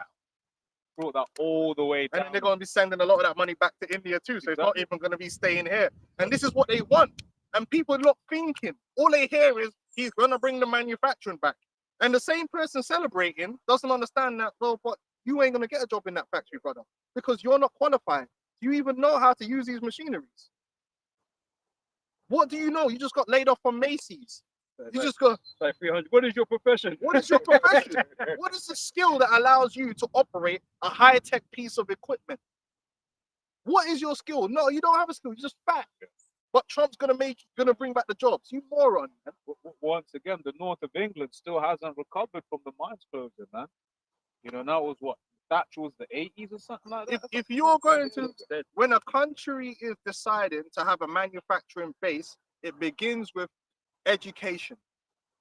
You have to have the human capital necessary to back that up. When China was doing what they're doing, why do you think they had the kids in classrooms beating them and telling them learn, learn, learn, learn? We need these people, so you need to go to school and learn that. In the UK, they don't tell you to learn something. You just go in school and man turn up and you know whatever, and oh, you could be whatever you want to be. In China's like, no, we need doctors, we need this, we need that. So this is what you're gonna do. I remember being told a story. One woman that I know of, she grew up in like around about the time when China was being built up, and she was basically saying, look, if someone got into a particular university, the whole village celebrated. Everyone celebrated. And it was for something. Yeah. They weren't just going to university for some random shit. It was because it was a planned economy. Yeah. They knew they needed it. Now America needs coders. Are they going into the schools and telling them you need to learn coding? So who's going to be doing these jobs? The Indians, the Chinese. They're going to be coming in. So the immigration is coming. And then you know what? The H1B1 visa, Elon said that, yeah, we need that. Yeah. And then a few of the MAGA people like, well, I thought you meant to be against immigration. Because the plan isn't for you dumb MAGA. If they do bring any jobs back to America, it's not for you. They're going to immigrate the East to the West. And you're still going to be there suffering as a second-class citizen. It's true, man. Look it up. What's it? H1B1? I'll look it up. But yeah, keep reading. Habakkuk chapter 2, verse 5 says, yea, also because he transgressed by wine, he is a proud man, neither keepeth at home, who enlargeth his desire as hell, and is as death, and cannot be satisfied, but gathereth unto him all nations, and hateth unto him all people. Right? Esau, he opportunist, man. He just wants everybody under his umbrella of influences. You know, he won't, get resources wherever he needs from. And if these Indian men have got the skills and they can work for cheaper, that's where he's going to go. It's always been this way, capitalism, right? Well, but that's You why know? that's why the service center jobs, call center jobs moved over there in the first place. Because once again, like if it's over there, I don't know And what the now it's average. AI. Yeah, exactly. I don't know how much the average wage is over there, but let's say like it's double. They're getting paid double to do the service to do the call center jobs than the average Indian. But it's still, let's say, 10 grand annual for us. Like, where's the? And it's not that they can't afford to do it. Like, it just means they get less profit. Yeah, but then That's what it is. yeah, but then guess what? Even if they can't, they can afford to do it. You know what you'll notice is, yeah, any call center that's based in the UK, you're never gonna get through because it's like you said. If I can spend, I'm just giving a stupid number. It's not real. But if I could send 10 grand, right, spend 10 grand and pay 10 people to do the same job, right? That's in India. You got 10 people doing that job. So when I call in, there's a queue. There's 10 people that can manage the queue. In the UK, if I got to pay one man that 10 grand, then even if I have my thing in the UK, there's going to be one man. There's going to be one man. So now you're going to be some of these men you call, and you're waiting for fucking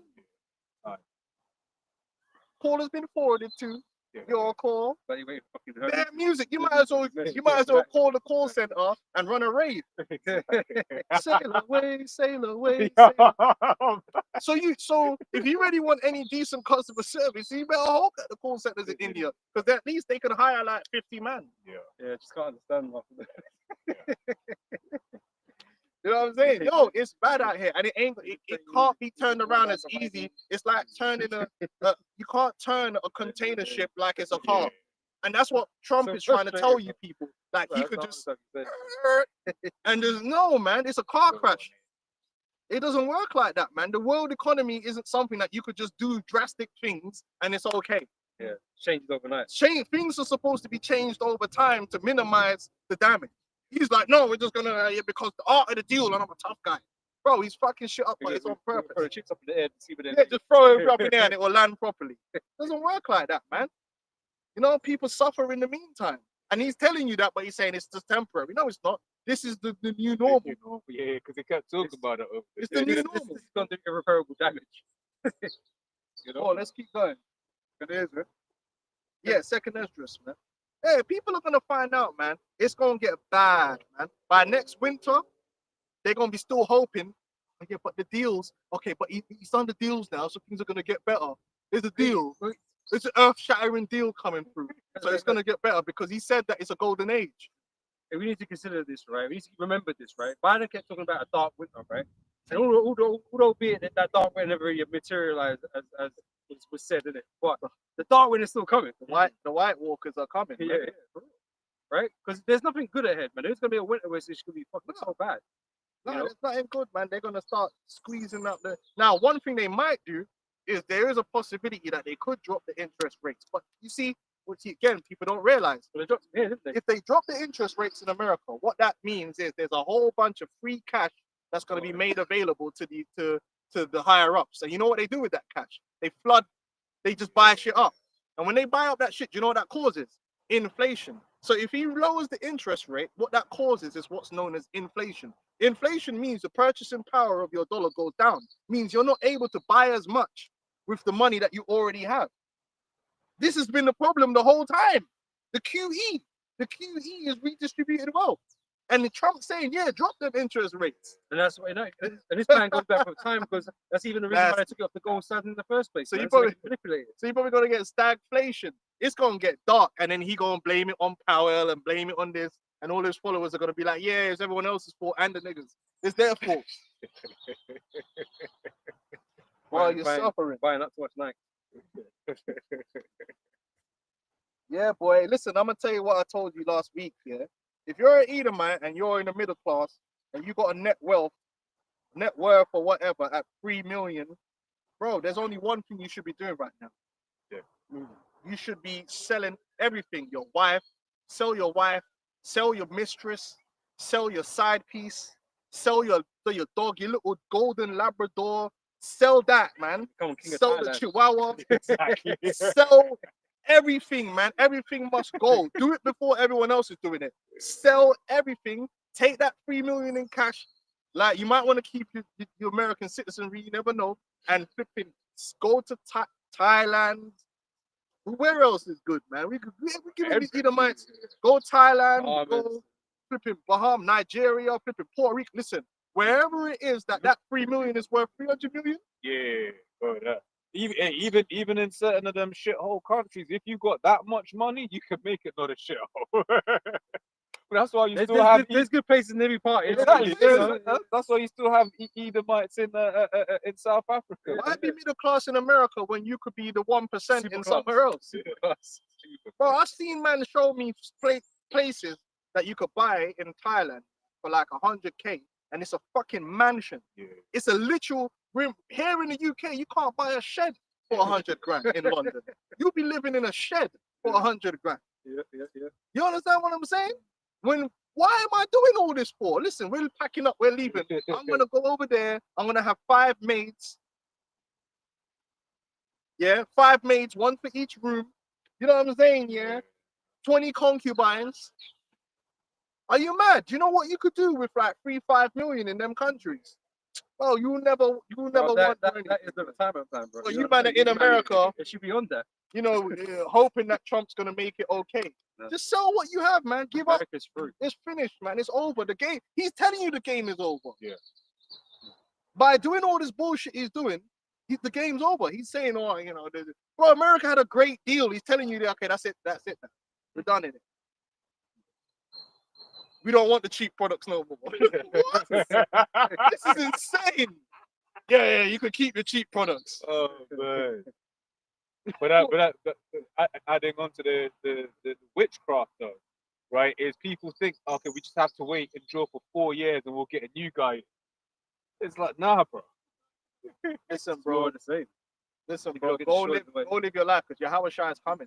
Yep. That's what every Edomite should be doing right now. If you're in London and your house is worth 800 grand, it's not worth it, man. Sell the house and move to Thailand, man. I'm telling you, the weather's better. You're gonna get all of the sexual desires fulfilled very easily and very cheaply. Life is good. You ain't gonna miss them. You won't miss England. I'm telling you.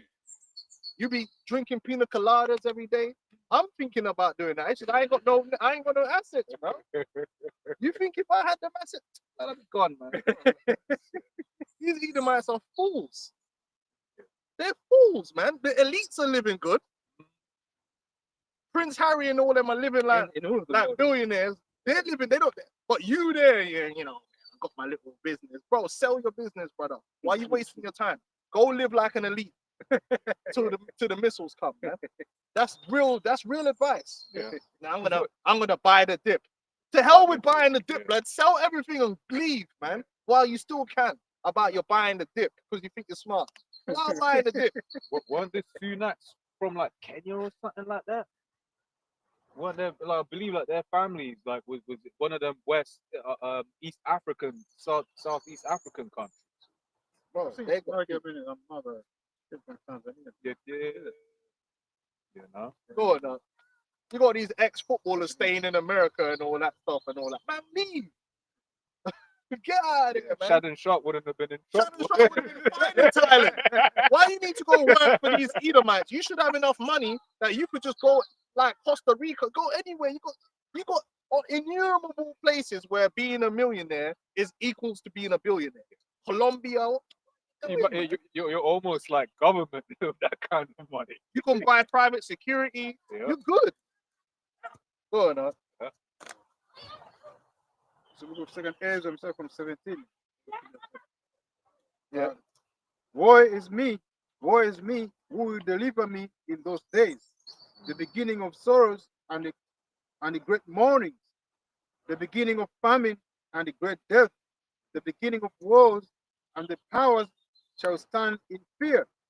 So there's a lot of pain coming, man. Right? Who said, woe is me, who will deliver me in those days? When we have, we always use great stars like, that was a man from the ancient world, right? Man who had, life was tougher back then, right? So how much more so like now, man? Now we're gonna be looking at these things. These are things that we're looking for, right? But the average man, when these things come to pass, man, they ain't gonna know from whence it prices, man. Right? I remember in that Netflix documentary about Alexandra, but there's a thing in there where Alexander's character basically says these Persians, they've been so comfortable for so long, right? It's gonna be easy to take them down. Right, and that's just what it's going to be like for these people. They've been living in not just relative comfort compared to the rest of the world. They've been living in super comfort, right? Karen? Yeah, Madagascar's one of them places. They make it easy for you to go there. Bro, you live like a king, man. It's nothing. See, Edomites were helping you out. Madagascar, man. Look it up, man. I'm telling you. That's your gospel. That's the only good news you're gonna get right now. Move to Jamaica, mate. Move to Jamaica. Yeah? There's plenty of places. There's bro. no place you in the kingdom, man. But yeah, why it's here. Bro, this is the only place where you're gonna get it. You'll be kicking yourself, yeah, if you never really enjoyed life to the fullest, man. And the missiles just, come on. You're waiting on a golden age, man. There's a golden age in Thailand right now, fam. Sell that shit, man. Go on, brother. The beginning of wars and the power shall stand in fear. The beginning of evils. What shall I do when this evil shall come? Behold, famine and plague, tribulation and anguish are sent as the scourges for amendment. And even on that point, all of these things are sent as scourges for amendment. But that's why we're trying to get right with the Lord, so we can be protected when these things come, right? Because there's another one where it says similar thing, but basically like these things were basically created for the wicked, right? So we're not trying to be in that stead. We're trying to be in the stead of getting the reward of basic protection in those days, pursuant to Isaiah 65. So I was saying that warning shots are being sent, right? You're being given the signs that this place isn't what you think it is, right? It's about to be brought down heavy, right? And if you understand this word, you have to relate what's going on. Yeah. Hey, you know what? I'm just looking here, right? Places where booking tickets. where the dollar. The funny thing about it is Mexico's top of the list. Oh yeah? They're saying so really they hating on the Mexicans. Hey, if the Mexicans are coming across the border, you motherfuckers with money should be going to Mexico. Go buy a condo or a mansion in one of them gated communities with the armed security guards, and you live like a king in Mexico. What are you doing, man? Look, Mexico's right there. Low effort as well. Bro, man said the dollar goes a long way south of the border, meaning hotel bargains. Forget hotels, gluttonous meals, tortillas, beer gal. The gal are cheap. What are we doing here? And then look, the next one they say is Poland. Which what we've seen. You've seen a lot of Polish people now when they made the money in the UK, they're moving back to Poland. And they take all the money they've saved here and they're living good in Poland. They didn't stay here to struggle in London. They said, hell with it. Same, yeah, because a lot my old Romanian colleague, he was saying a lot of people he knows are different home, man. Which is that's what Isaiah. Vietnam. Oh yeah, he used to loves that Vietnam, man. Vietnam, boy. Brazil. They're saying Brazil, and there's more places than this, man. There's places that's cheaper than East. Bro, listen, that's why you got a lot of these heathen that made money. If they're smart, they go back home. Yeah, they man shall return back to that. Go back to your own country and sell everything you have. Some men are stubborn though. They fall in love with this place. When really, the best thing for them to do is just liquidate and go back and live like a king, man. What are you doing, man? Yeah. Living like a king. Why are you here struggling like you're rich struggling when you could be just rich? Yeah. Man struggling and they got a house worth 1 million. You're over here hoping that someone else can make it better for you. Sell that house, man. Behold, righteous shall be so good cheap upon earth that they shall think themselves to be in a good case. And that's already happened. And Trump saying they don't want that no more. That already happened where you could go and you could buy products for nothing. It's been that way. You could buy food is cheap. That's why the Americans so fat. Carbs is cheap, and just general products where you go into the average American household and there's just shit. So much shit they have to sell some shit and they still got shit. You go other places in the world, the kids ain't got 50 million toys. The garages are packed up like hoarders. The man ain't buying that many products. Americans just had the ability, even the American that's not rich, had the ability to just buy it. Yeah. And like it's nothing. The cheap, good, sweet Chinese goods. But now they're saying it's over. So then it's over then. We out of here. You was mentioning food, man, and like one thing that always shocks me is like meat, the price of meat in other places. Other places you go, like for instance, say you have like a whole plate full of meat. Other places you may have like 3 beef. Yeah, that's what you're having for dinner. 3 beef cubes, right? And then that even then that's a But lot. it's good to say she lived deliciously, man. Yeah. They live deliciously, man. You know, But Hey, Trump, all these but things. Trump said instead of buying that 10 steaks, you better get used to just eating the one, brother. Yeah. Well, most Brazil's one of the largest producers of meat in the world. So that means a lot of the meat that they're eating is going to be being Yep, imported, and yep. therefore the price has gone up. Yeah, but they're gonna have that lab meat, and then that you gonna get a job making that lab meat. no shit about that. Hey, man, I'm telling you, we've already had that time when them goods are cheap as hell. You could go on Temu. Hey, man, we're going on Temu and buying shit for nothing. That man just slapped 145% tariff on that. Yeah, man. And even then shall evil go upon, and even then shall evil go upon earth, sword, famine, and great confusion. And that's what we're seeing. We're gonna see those things start coming to pass. Sword, but you see India and them, man, and then Trump act like he got in the middle of it and sorted it out because he's the big man. But you can't sort out Ukraine. It's all theater, man. Yeah. having a shouting match with that cokehead on TV, and then he said, "Oh, this is gonna be good for TV," and people never clocked it. You know, people never clocked that it was all theater. Anyway, them times is gone. Now you're gonna just see more madness happening, and more insane behavior happening, and it's gonna get worse and worse and worse. It ain't going back the other way. Since C19, really, it ain't. I mean, the gas prices went down, Then go but back. but then the price of everything didn't go back down. You know what I mean? Everything's gone up, man. You can't buy chicken and chips now for nowhere near a pound. It's a new baseline. Baseline's like 3 wings and chips, £2, and that's in the ends. You go outside the ends, it's £3. New normal, isn't it? Yeah, because they show you that in the graph though, where it will be like the price was say here, then it goes there, But it never goes back. but then when it will go like to there, and then people go, oh look, it's so much better. So yeah, but compared to where it was a year ago, it's still like double the price. Yeah, it's inflation. Yeah. Everything went up. Rents are going up. Oh, rents are insane. Rents I are think insane. what for a 1 bed they're saying that the average in London now is like 1.5. And I know people. I've you've been around people and they're like, yeah, my landlord just put my rent up by £1,000. What?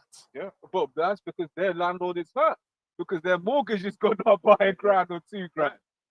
You know, Because a lot of people started to play landlord when they didn't really exactly. but now Esau's like, I got you. Gotcha. Yeah, so they're having to sell their second homes, but then also the new.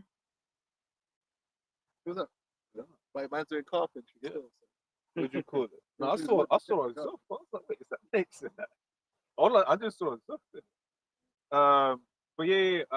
So doing the labor in the carpentry. So the what do you call it? The So what we're saying, yeah. So the second homes, it's no longer profitable, right? But then also it's like the Labour have introduced new rent laws, which on the surface of it sound great, but really makes it such that it is also not that desirable to be a landlord. So you're going to start having is all of them landlords sell it, and once again, if they're all House selling prices at the go same down. price, And then they're also making the rules behind like the level of keeping it. So basically, all the landlords big money behind them So, to maintain.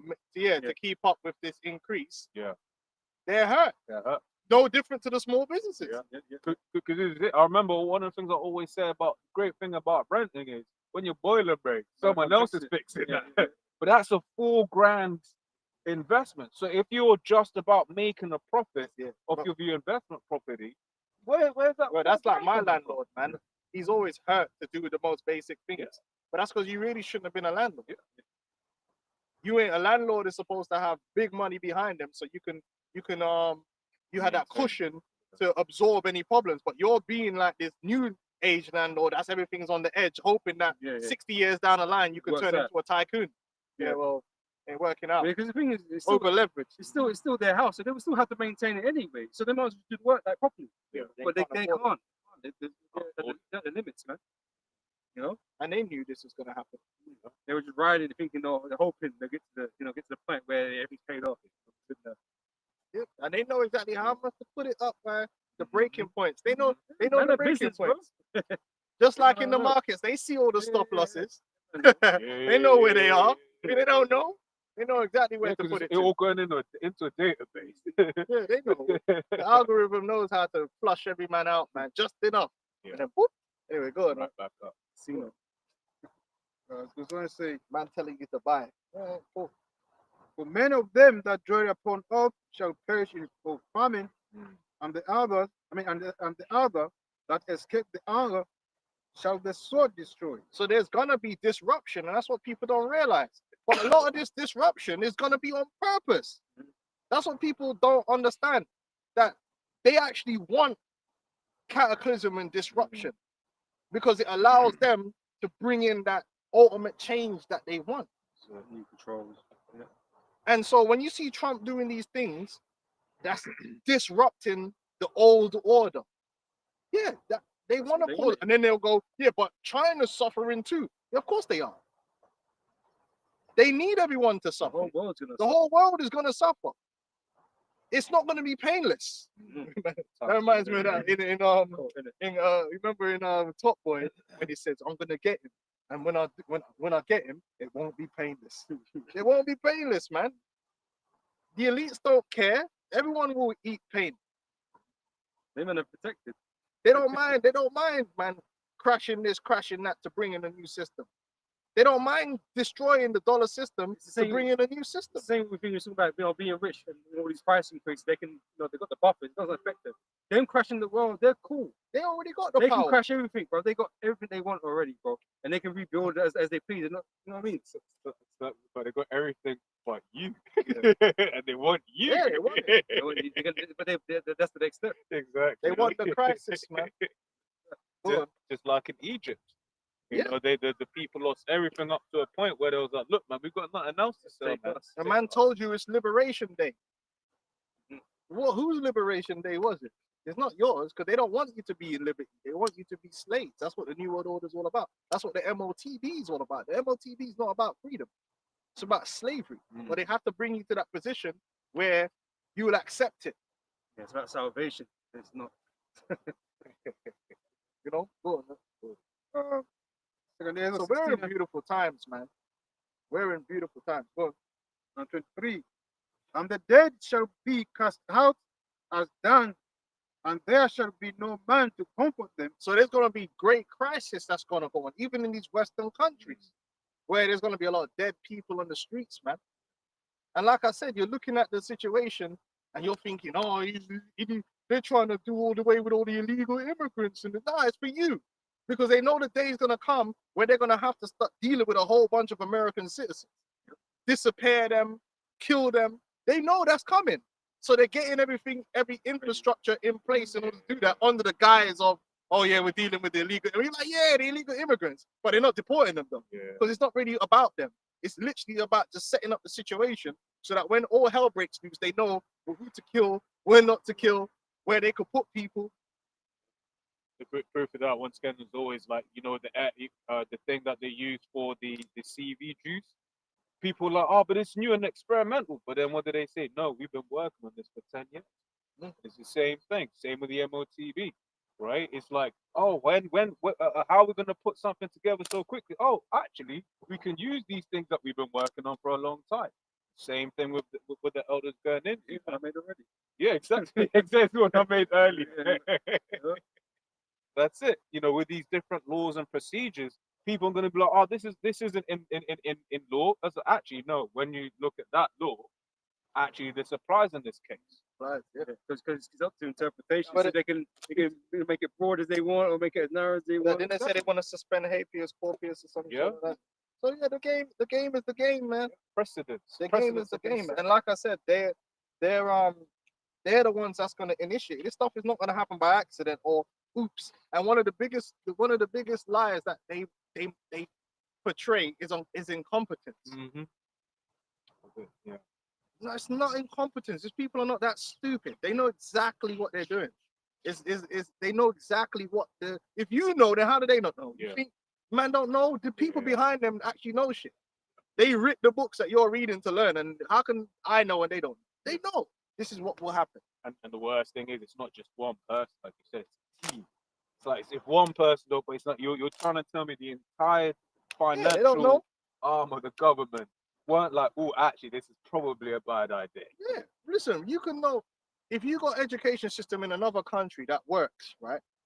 How come everyone knows that the Chinese education system, all these work properly, right? Mm. But here in the UK, our thing is just designed to just dumb down the population. Yeah. Do you think that they don't know how that one over there works? Of course they know how it works. They don't want it to work like that here. Yeah. They make it work how they want it to work to get the results that they want. And then every year they tell you, oh, we don't know what's going on. We're trying to make improve. No, they're not. They want you to be dumb. Yeah. It's not an incompetent Yeah. thing. It's by design. Because some things should be a matter of national security.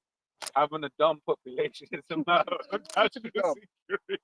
They want you to be dumb, and then they'll make it look like it's incompetence, and then fire that guy, put another guy in, and he'll just do the same Same thing shit. because he's doing it by design. The American economy is where it is by design. They inflated the currency by design. It's not incompetence at all. They know exactly what they're doing. They know how to tweak different areas of the economy to cause you to lose your job.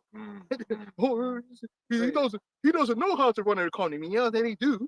It's just that you think the economy is run for your benefit, but it's not. You know how to run a economy, you know how to not run. They run the economy good enough that all their infrastructures they need built are being built, right? Yeah. Oh, Works now.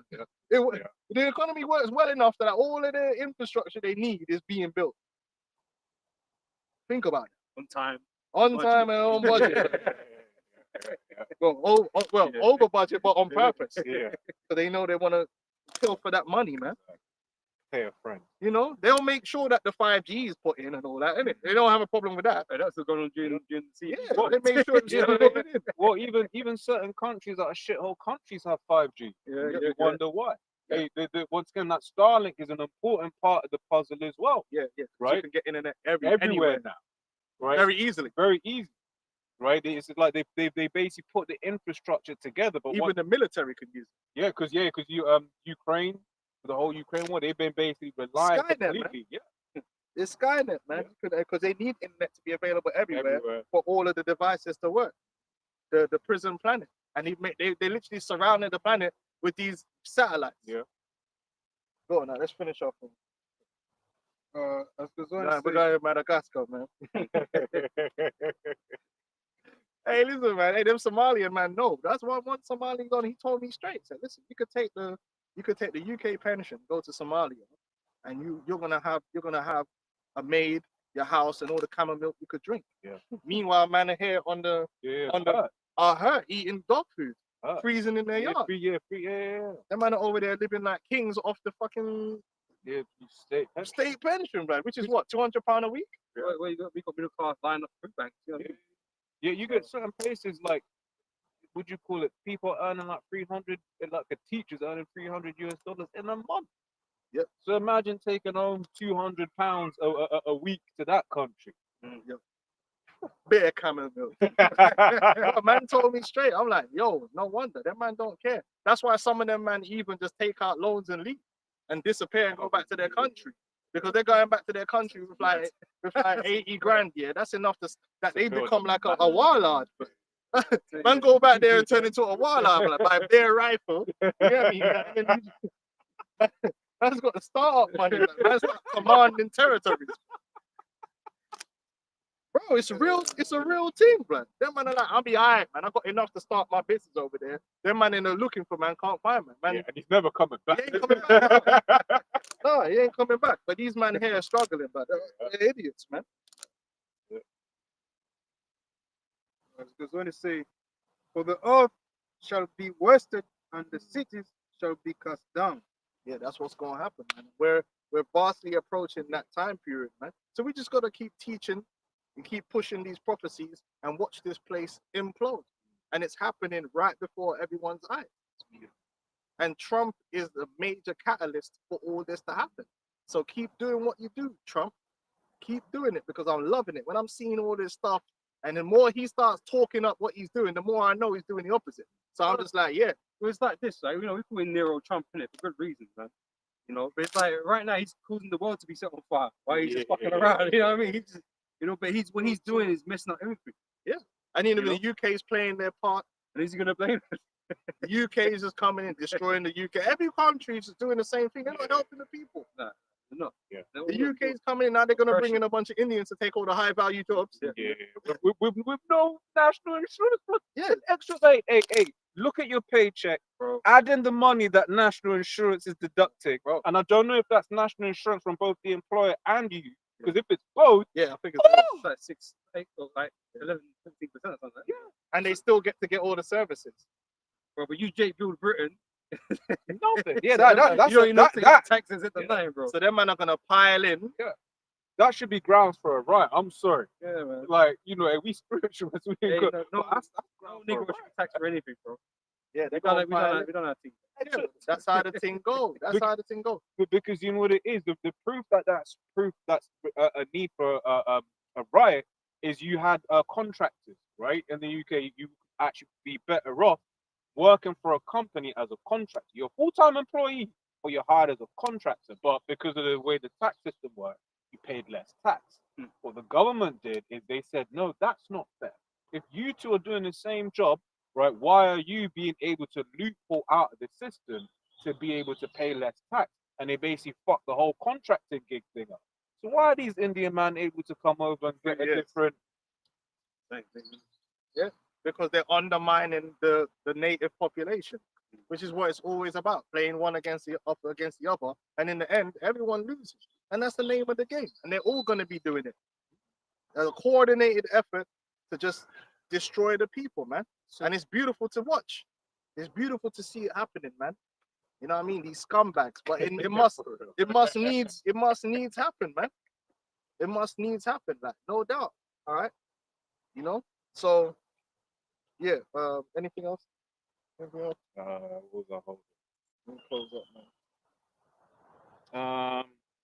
I got nothing, but I mean, because I'd wanted to read it before. But so Ecclesiastes 10:6. So folly is set in great dignity, and the rich sit in low place. Right? There was one was based talking about how these people, they're just so engrossed in whatever folly is that they're not really understanding and observing what is going on. I know that's something Elder Ariella says a lot about how, because we're in this thing, it's sort of like we think a lot of people are, paying attention to certain things. But when you look, they're just enjoying the they're show. enjoying the show. You see no what idea. they're consuming on TikTok. They're, just booty It's shaking very videos. superficial, and that's why they're easily swayed by headlines. Yeah. They don't even read the article to see the details. So man can tell you it's a great deal. You don't know the details of the deal. Someone could just bring a headline and you just run with it. But these times with the AI, we have the tools. It's like you ain't got time to read the article. Hey, summarize this for me. Yeah. Is this a good deal? Isn't it a good deal? So on the one hand, he is using this for his wickedness, but like you can utilize this. Nah. But there's bad bees on Instagram, bro. Yeah, that's Or it. you can watch a bunch of manosphere videos constantly talking about hoes. They still don't know nothing. Exactly. Like on repeat on the algorithm. The algorithm is dangerous, Yeah, man. it is. It just puts you into a pigeonhole and then your Yeah. mind's captivated. Yep. And that's why these people don't have a clue about what's going on and they're not waking up. But the brothers that's watching, we constantly send things to each other and we inform each other. Hey, look at this. Look at the details. Like, yeah, that's bullshit. That don't make no sense what he's saying. But they want you to engage in that argument and that narrative. No, ignore that. Let's look over here. But they don't want you to look over here. They want you to look here and they fix the narrative a certain way. Yeah. And people buy into that, man. Newspapers still printing about Andrew Tate's bad for school. It's like, bro, what are you talking about? Like, so they want you to know about him. They want you to search his name. They want you to talk about him. Streisand effect, they call it. Yeah. If they didn't want you to know about this guy, they just would never talk about him. And 99% of people wouldn't even have heard about him. Most people heard about him because the mainstream started talking about him. Because if you've got him on YouTube or whatever, the way you hear, how do you hear about him? You don't. Because he's Unless you bring him on working TV and working for the bullshit. system. You know? That's how he managed to escape from Romania to America. But he's wanted by the Matrix. Make it make sense, man. Fuck out. These people are retarded, man. Just believe any bullshit, man. Not me, man. If the milk's sour, I ain't the type of pussy to drink. You know what I mean? It has to make sense. So yeah, with that, we say can't halal,